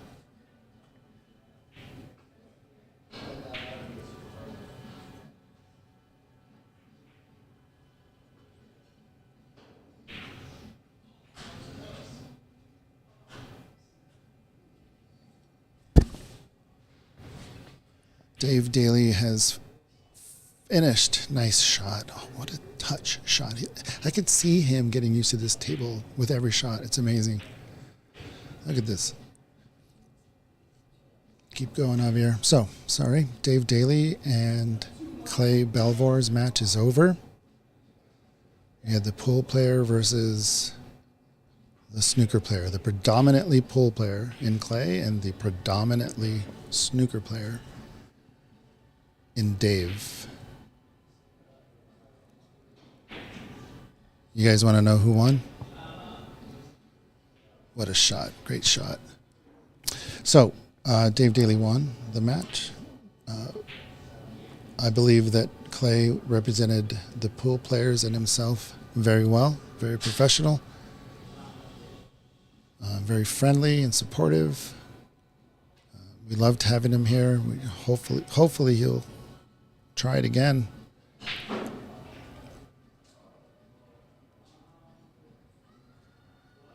But he's still going to come back tomorrow.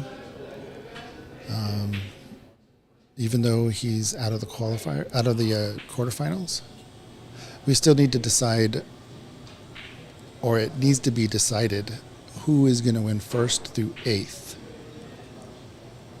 Meaning, he's got to come back and play another match to see where he places.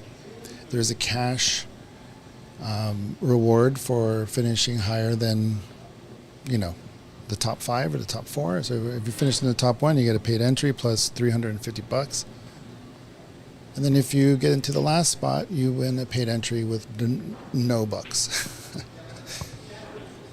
So you get a $250 winning in terms of entry into the Seattle Snooker Open. So Clay does need to come back tomorrow and try to get into that 5th spot, 6th spot, or 7th.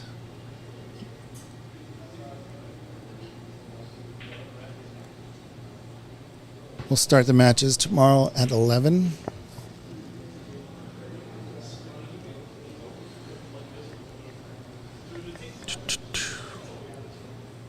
Hold on. It looks like Charlie just went for a comfort break. We all know what that means.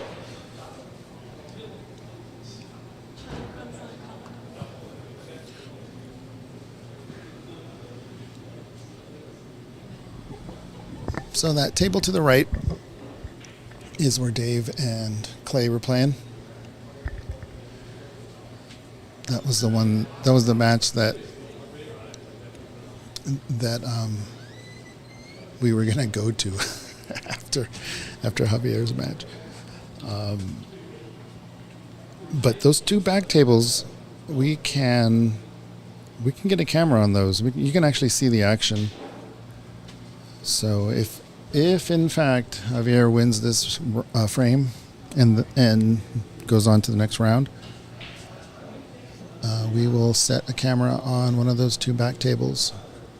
I think the one that's most interesting to me, but it is also a 2-1 score, is Alex Newstead versus Varun Janeja. So it's going to be interesting if they're still playing when the match we're watching is over.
Luis Alvarado in the Facebook chat says we got to put some respect in Javier's name. Yeah, no doubt. I've been saying it like a broken record this whole match. I've just been like, Javier's a really good player, though. I mean, if you're a good player, then you know the physics of these round balls. I mean, it's just you got to get used to the length of the table, the tiny pockets, and the smaller balls.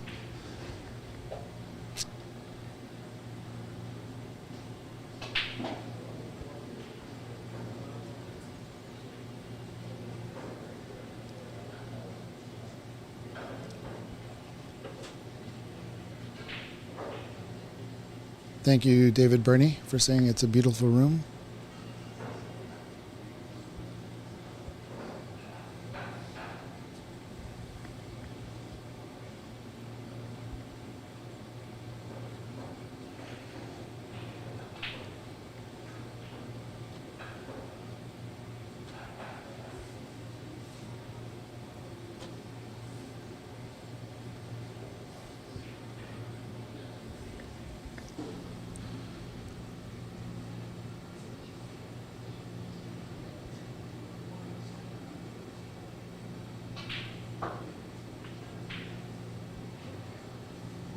Very nice, very nice. Christian Youngers, our buddy and co-owner of Ox in the YouTube chat. Yeah, Javier is comfortable, getting comfortable out there on the bays. Yeah, we can see it shot by shot. And Christian continues, might turn into a scary player by the time Seattle Open rolls around. Watch out. Yeah, I gave him a warning, and this time it goes for every player. About a week before the Seattle Snooker Open, we're turning up the heat on these tables. Right now they're at 35 for the tournament. They're going to be at 55. So it wouldn't hurt to get some practice in on the higher temperature tables.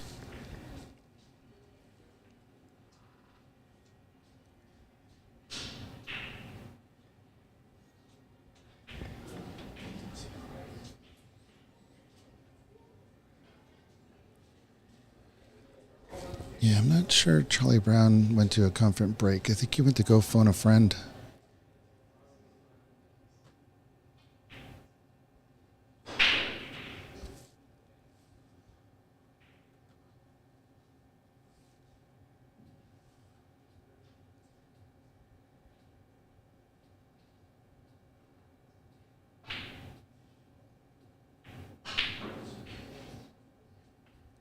Okay, that was the commentator's curse. Sorry.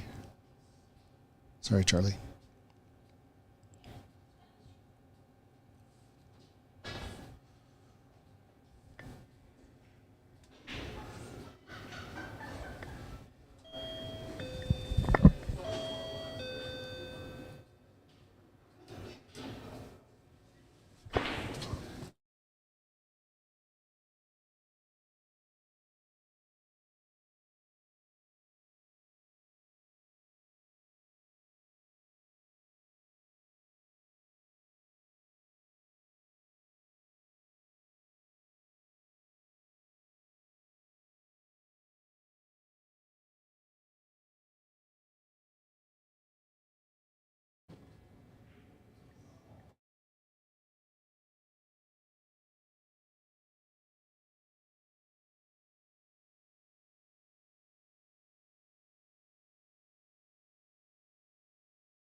All right. We're back.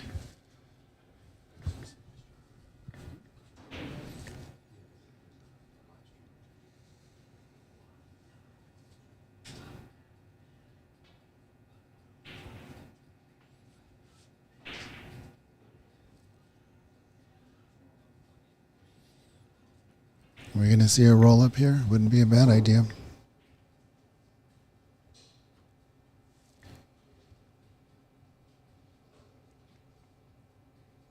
a little bit too strong, but did the job.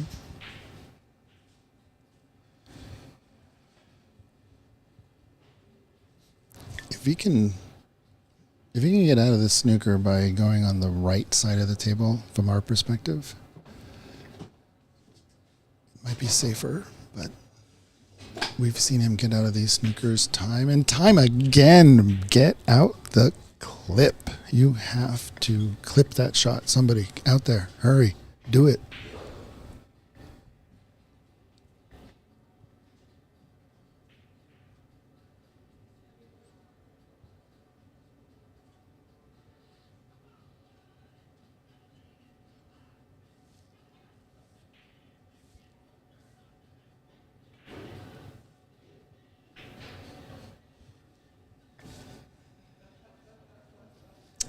All right.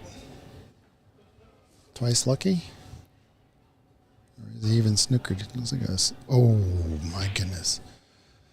Yellow was on its spot. So it's going back.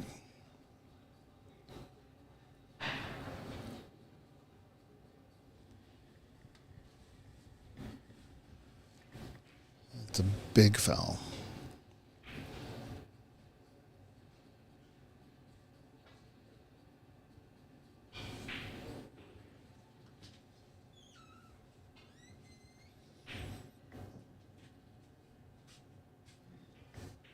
Haven't really seen him swerve much this match. I'm not saying he's going to swerve now. I think he was just checking to see the placement. But I don't know.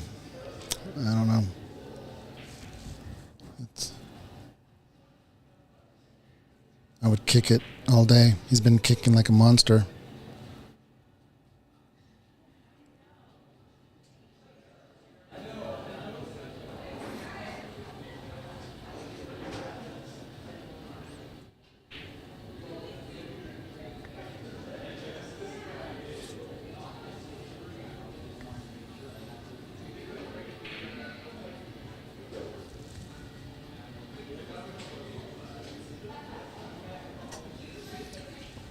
So I don't think he's elevating his cue enough to get that swerve.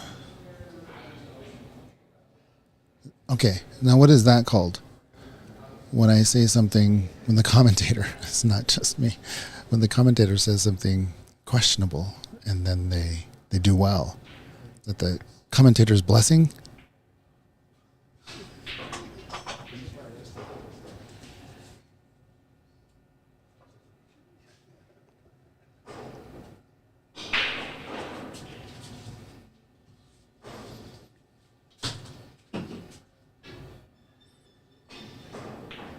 Yeah, he's a kick monster there.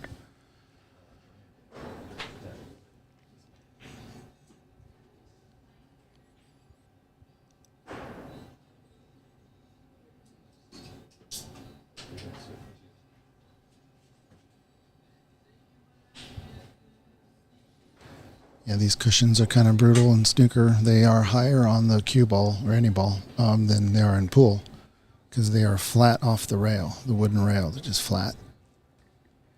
And then in pool, the cushion has a little dip, as we all know. Dips down towards the bed. So it doesn't block nearly as much as the cushions on a snooker table do. Snooker balls are a lot smaller. And that cushion has a tall impact point on the cue ball. So you only see about 20% of the top of the cue ball when you're making a shot. There you go. That is a nice full in the face kick safe.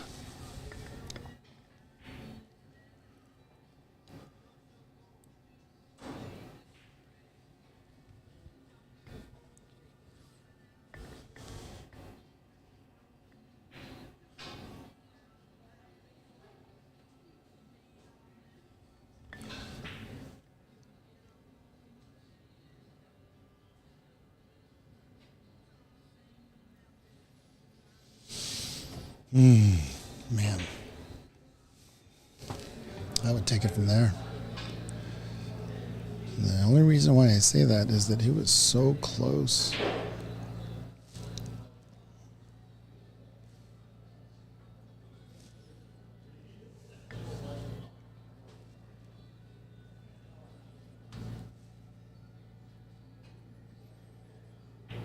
Yep.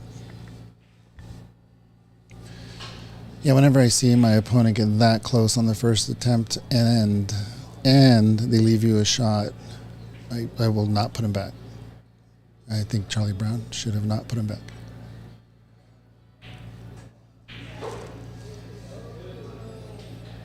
Interesting. Interesting.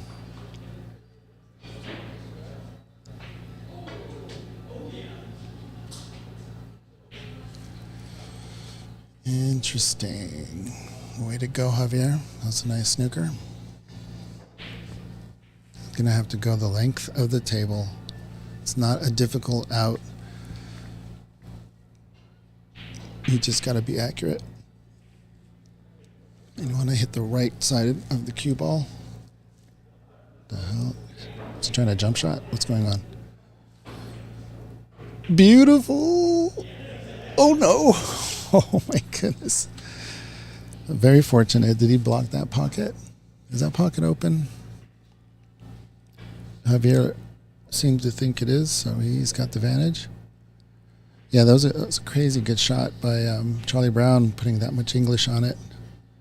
He wasn't trying to swerve it. He was just trying to have the cue ball grab that side cushion. Did not want to hit that green ball. No, no, no. This is a two-way shot, going for the middle, keeping the ball up bulk. You got the brown ball right there in case the red goes in.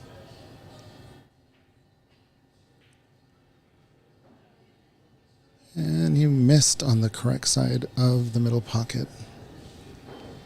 So, as they say, it's a good miss. You have to miss well in snooker.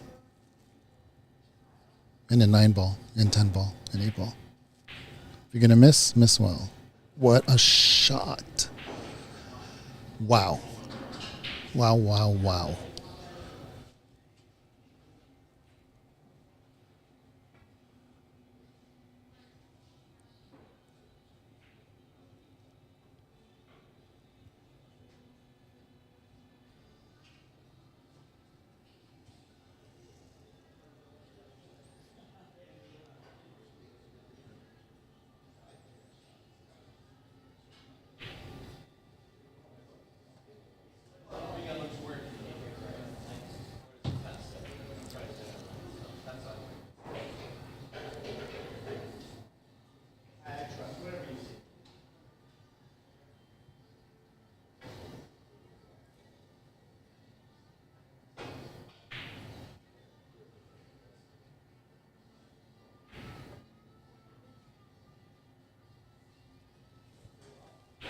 Foul and a miss.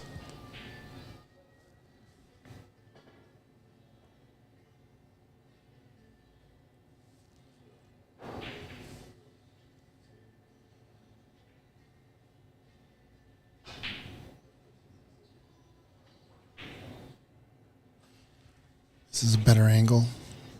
Ooh.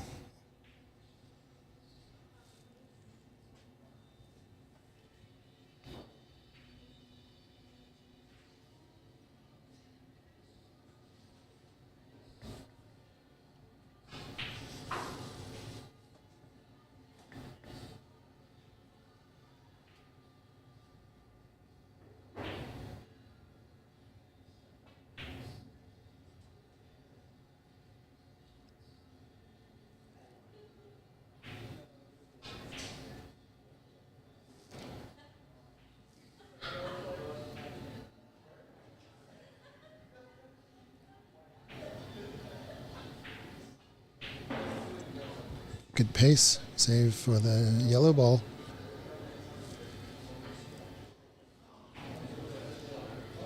It's hitting a little bit below center, or at least that's where he's feathering. And that's where he hit. So that is promising for Charlie Brown fans. He's actually hitting the ball where he was feathering, and it was difficult for him to do that in the first few frames.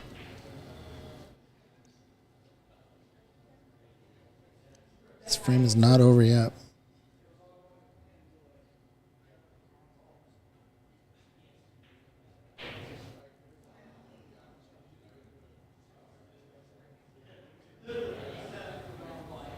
See the ball go in, Javier is telling himself. Or maybe he was telling himself, see the snooker. That is unfortunate.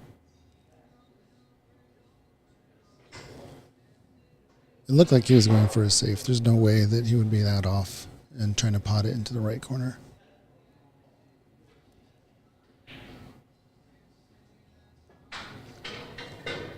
Yeah, it's been a long day. And so it didn't look like Charlie was trying to play safe. It looked like he was trying to pot that green ball. But it's been a long day. Players were able to come in. Oh my God, a little bit too fast. He is testing that knowledge of the table. He's still experimenting. He's only going to get better.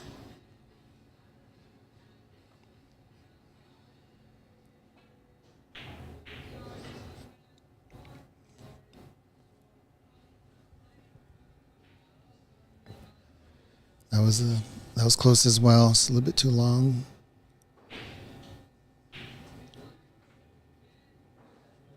Slow down, green ball. Slow down. All right, so that brown ball comes into play for queuing. It's in the bottom peripheral. You can smell the brown ball.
Wow.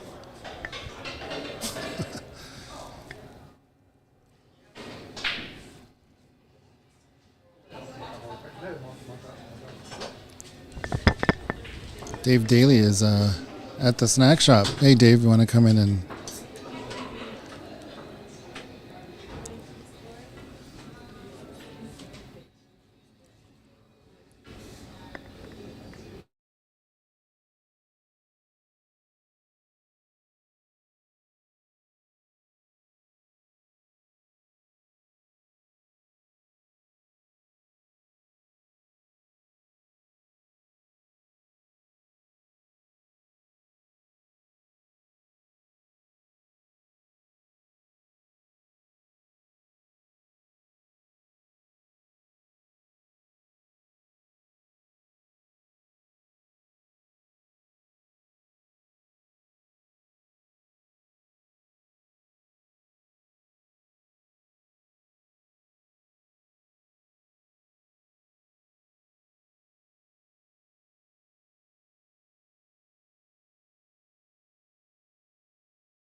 All right, people.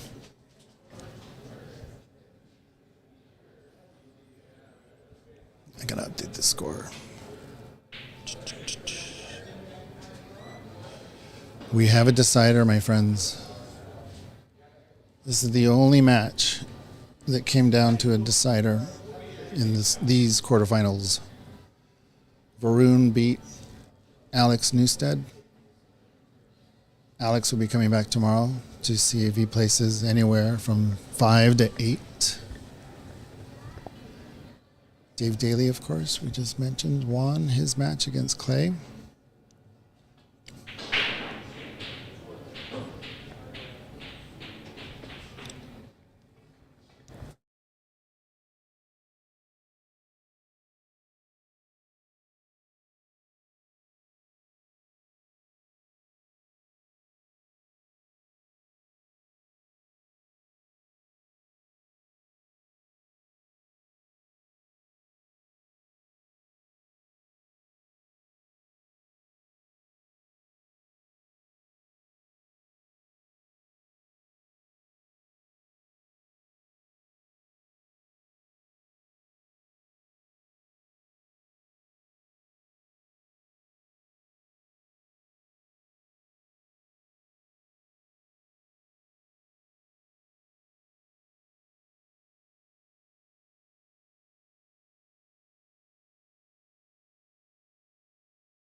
All right, on table Ricky. Kevin beat J Ma. Kevin Cui beat J Ma. And we'll be heading into the semifinals tomorrow. Jay will be coming back tomorrow to compete for spots 5 through 8.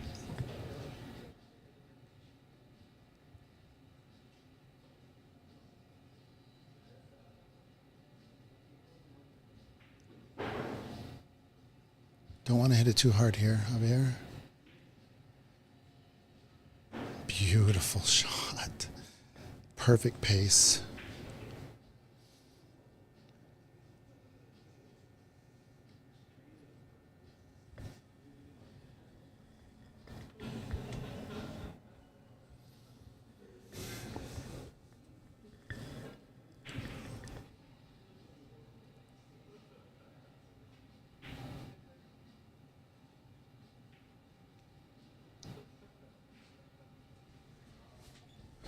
That's a pretty gutsy shot.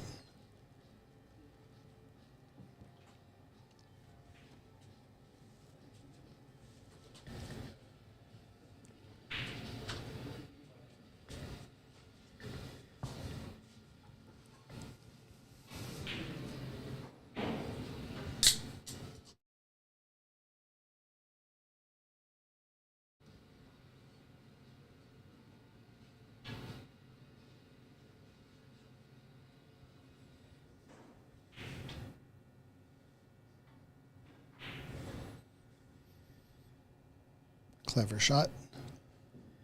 Left the middle pocket to the left.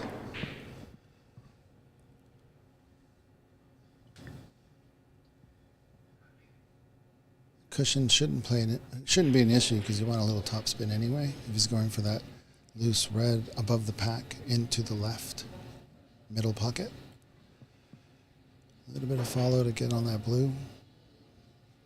Or even like no follow and get on the black.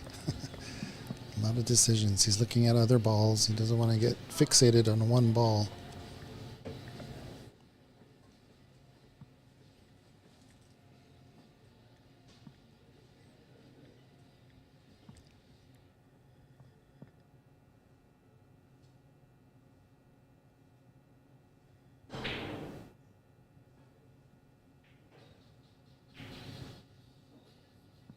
Well, he's going to have to do, if he's going for the blue ball, he's going to have to do almost a thinner cut And you did on that red. The yellow is available. Don't think the black ball is.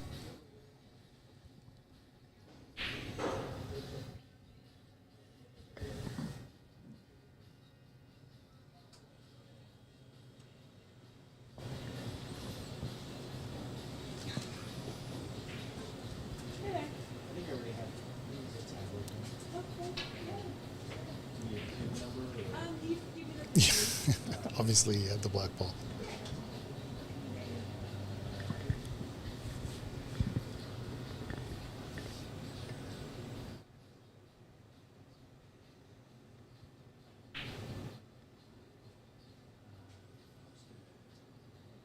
There's so many loose reds.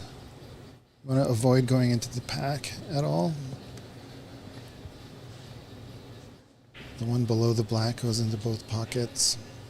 The one to the bottom right of the pink, obviously, goes into the left pocket.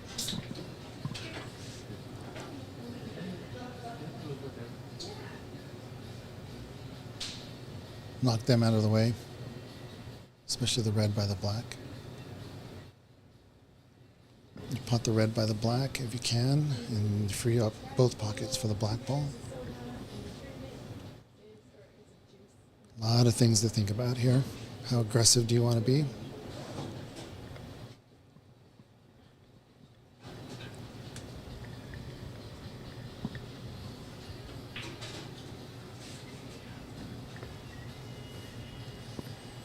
That was a narrow window. I'm not sure he was trying to go for that window. Could be. But the pink to the bottom left, bottom right of the pink ball, the red that is, it looks open. Nice positional play. No jinx. Nice little bounce. Perfect on the black. Then you can get rid of that red ball.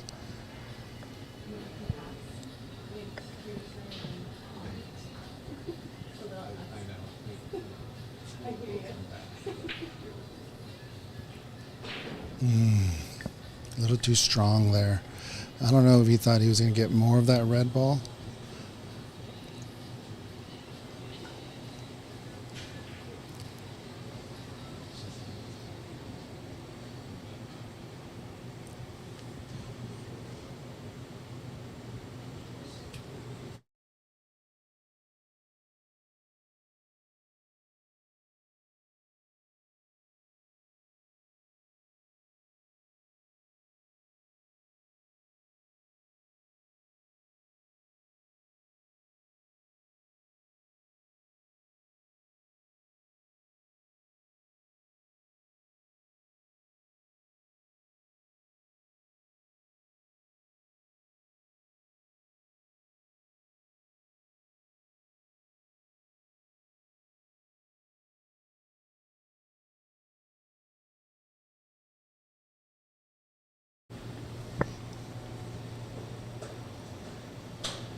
Nice break of 27 going on here for Charlie Brown.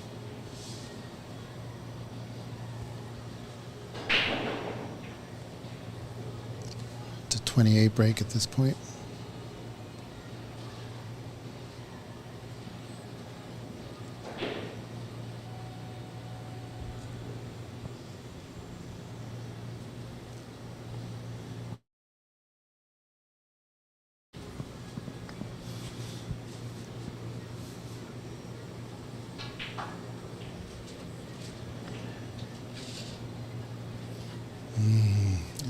He may have gotten a little bit lucky. He's gonna be hampered bridging over that red.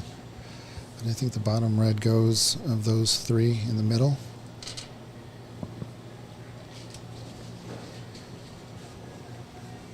And he's not touching it. If he's playing safe, get out of that. Okay, little shot to nothing. Can't say the word nothing.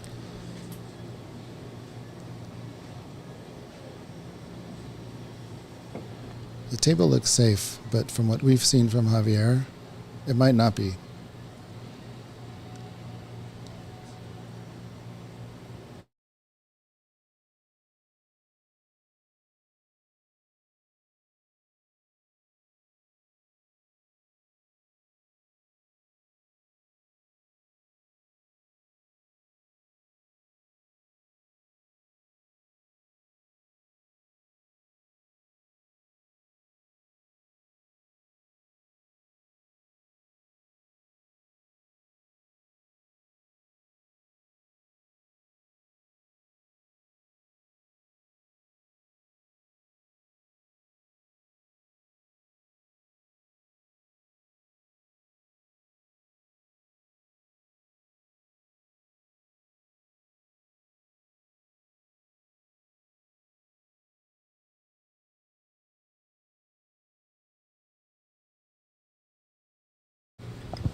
All right, everybody. It looks like Charlie Brown is doing well, better than in any frame, including the first and the previous one to this.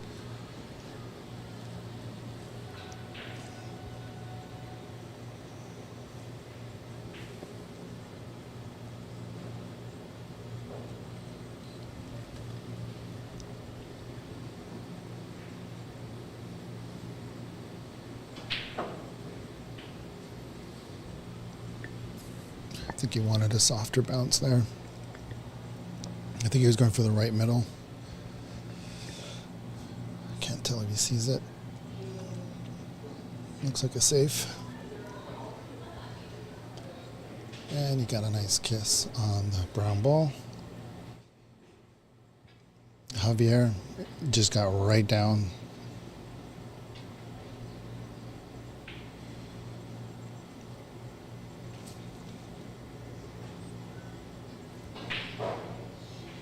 I think that from my vantage point, it looks like the red next to the two reds goes into the left pocket, but only just, so he wanted to play safe rather than go for a risky red ball.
And with that, we're back.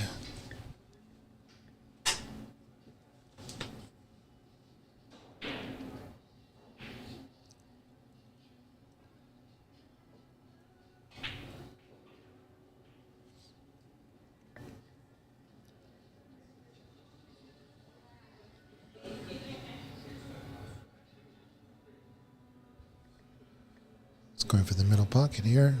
He did a cross bank with balls closer than this. Oh my goodness, these pockets are brutal. But the middle pockets, if you hit them softly, you get a gravity assist.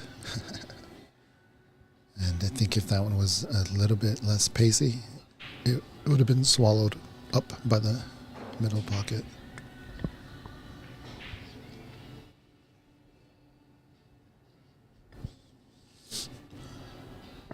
Just trying to get that loose red up top down to the... Oh, the double kiss. That's unfortunate.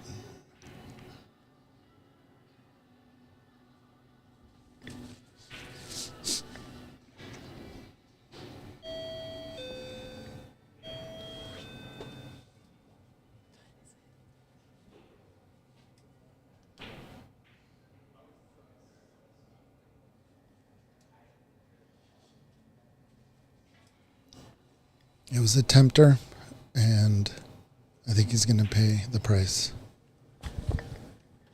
Hey, pull the door. Hello? Hi, pull the door.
And with that, we're back. Deja vu. All over again.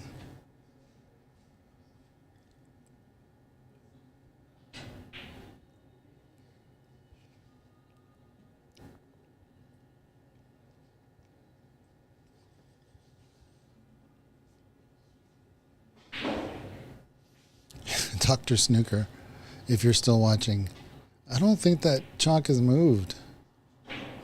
That's unfortunate. Oh, that's trying to fit it in an already tight pocket at that angle. You didn't want to hit the black ball. It's not obviously what he was going for. I don't believe he was trying to billiard either. I'm pretty sure he was just trying to thread the needle.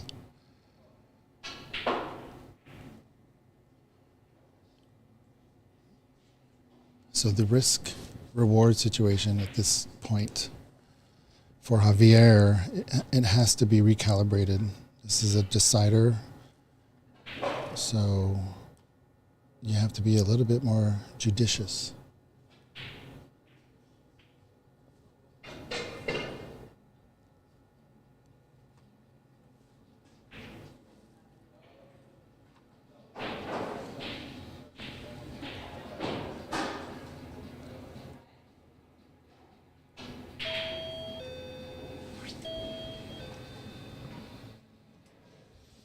All right, there are 43 points on the table.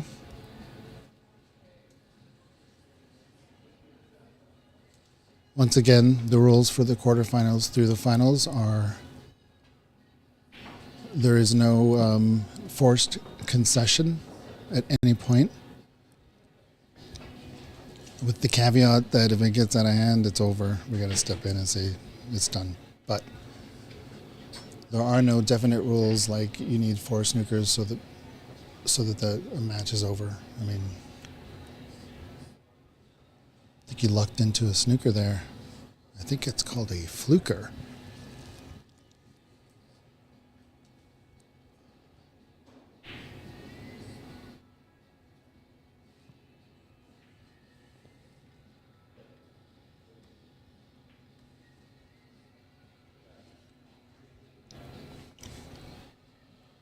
Don't make this, Javier. Do not make this ball. It's a stop shot. Trying to get it down by the top. Nice. Beautiful. Slow down, red ball.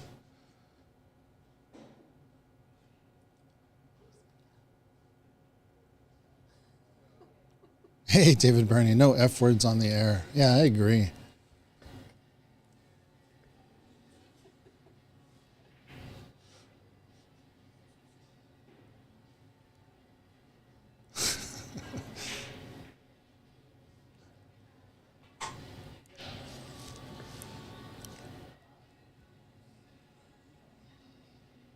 Oh.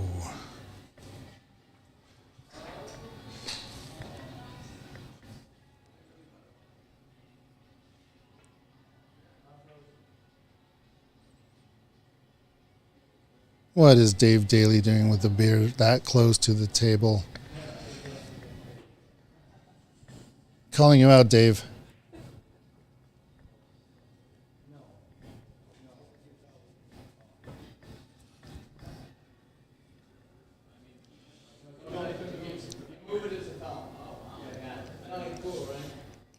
Yeah, at the players' meeting, we went over this very scenario and how different the rules are between snooker and pool when it comes to touching balls. And in snooker, I mean, in pool it's called frozen, but in snooker it's touching. So once your cue ball is touching the red ball, like in this case with Javier, in snooker it's already been ruled as touching a red. And since it's the only red on the table, you can shoot away and hit nothing, and it won't be a foul. If you hit straight into the 2, in pool, in APA, it's allowed. You're allowed to just hit straight through both a cue ball and red ball, or object ball. But in snooker, you have to go at a oblique angle. And I think technically, if you want to be scientific about it, that is also a push. But in snooker, they give the concession that, look, you can do a legal shot that scientifically is a push and have it still a legal shot. But what you can't do is go straight into both of them, because that's just a little bit too obvious. And it, you can hear the explanation of the rules once at 9:30 in the morning when it's already 10:30 at night. We don't expect them to remember, so that's why there was a discussion and making sure that he understood the rules without fouling.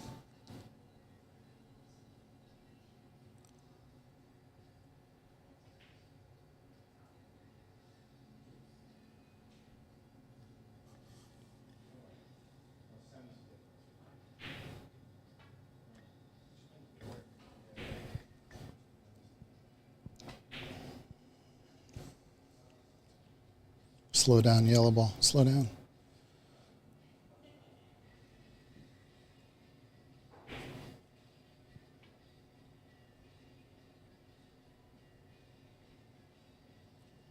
Triple G.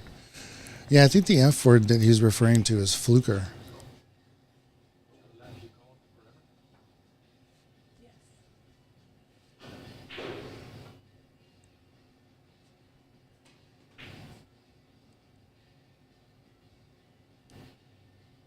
Watch out, green ball.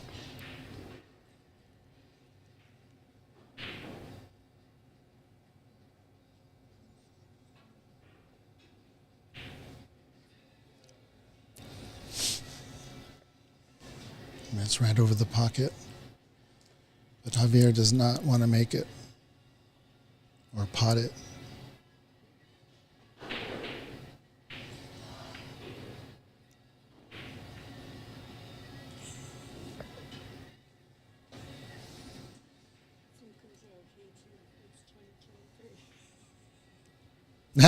Triple G. What an incredible shot by Charlie there. That's crazy.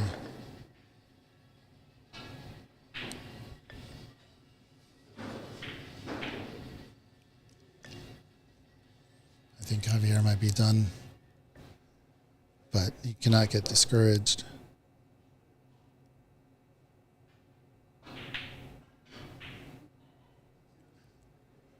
Oh, well, that's still not going to make much of a difference, but it's up to Javier to concede.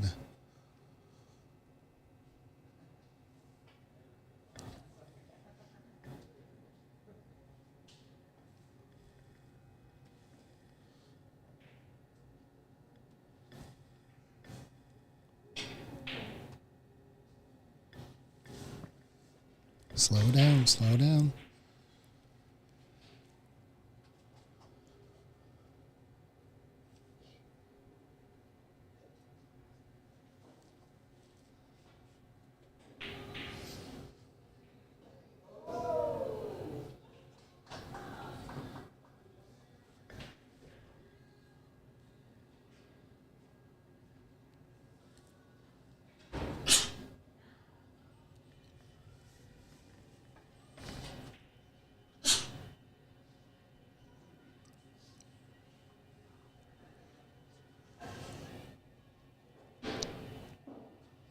One-handed, 7-point foul, and a miss.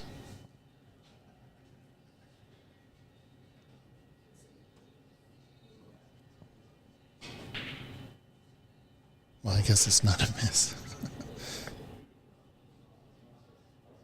Javier, look at that. Here we go. Yeah, Chris Lamb, there is no miss. Here we go, here we go. Is he going to get rewarded?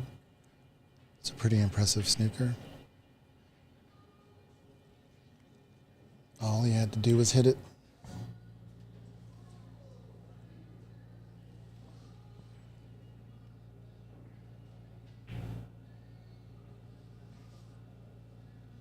Oh, come on, it's a little short. How frustrating.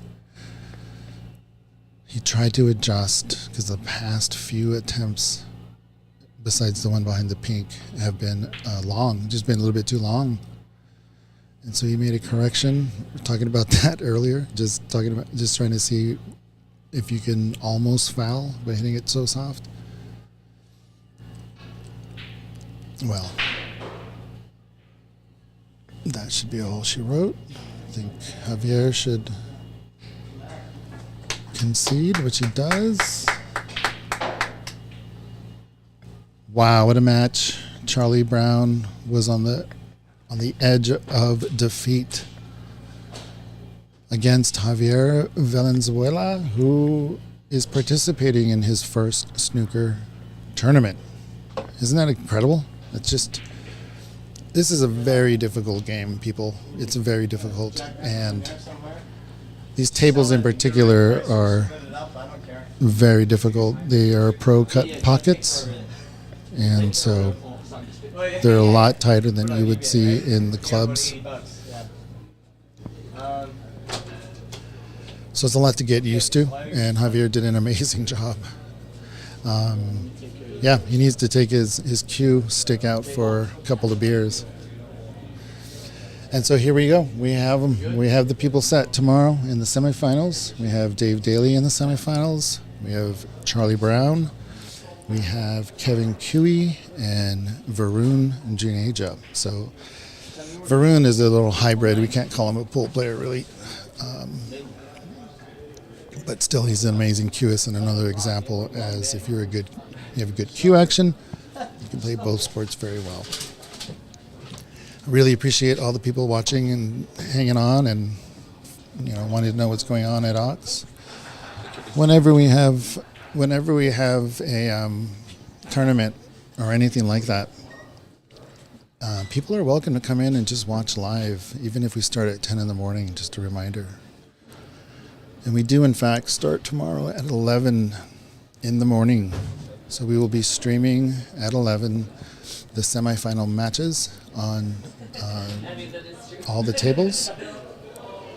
Following that will be the finals on one table. And sorry about that. The semifinals on two tables, and the battle for 5th place through 8th place will be on the back tables. And then we will come down to the table Judd for the finals. So it all starts at 11. It's hard to predict when the finals will start. But if you're just following along, we will definitely give you guys a notice when things are about to happen.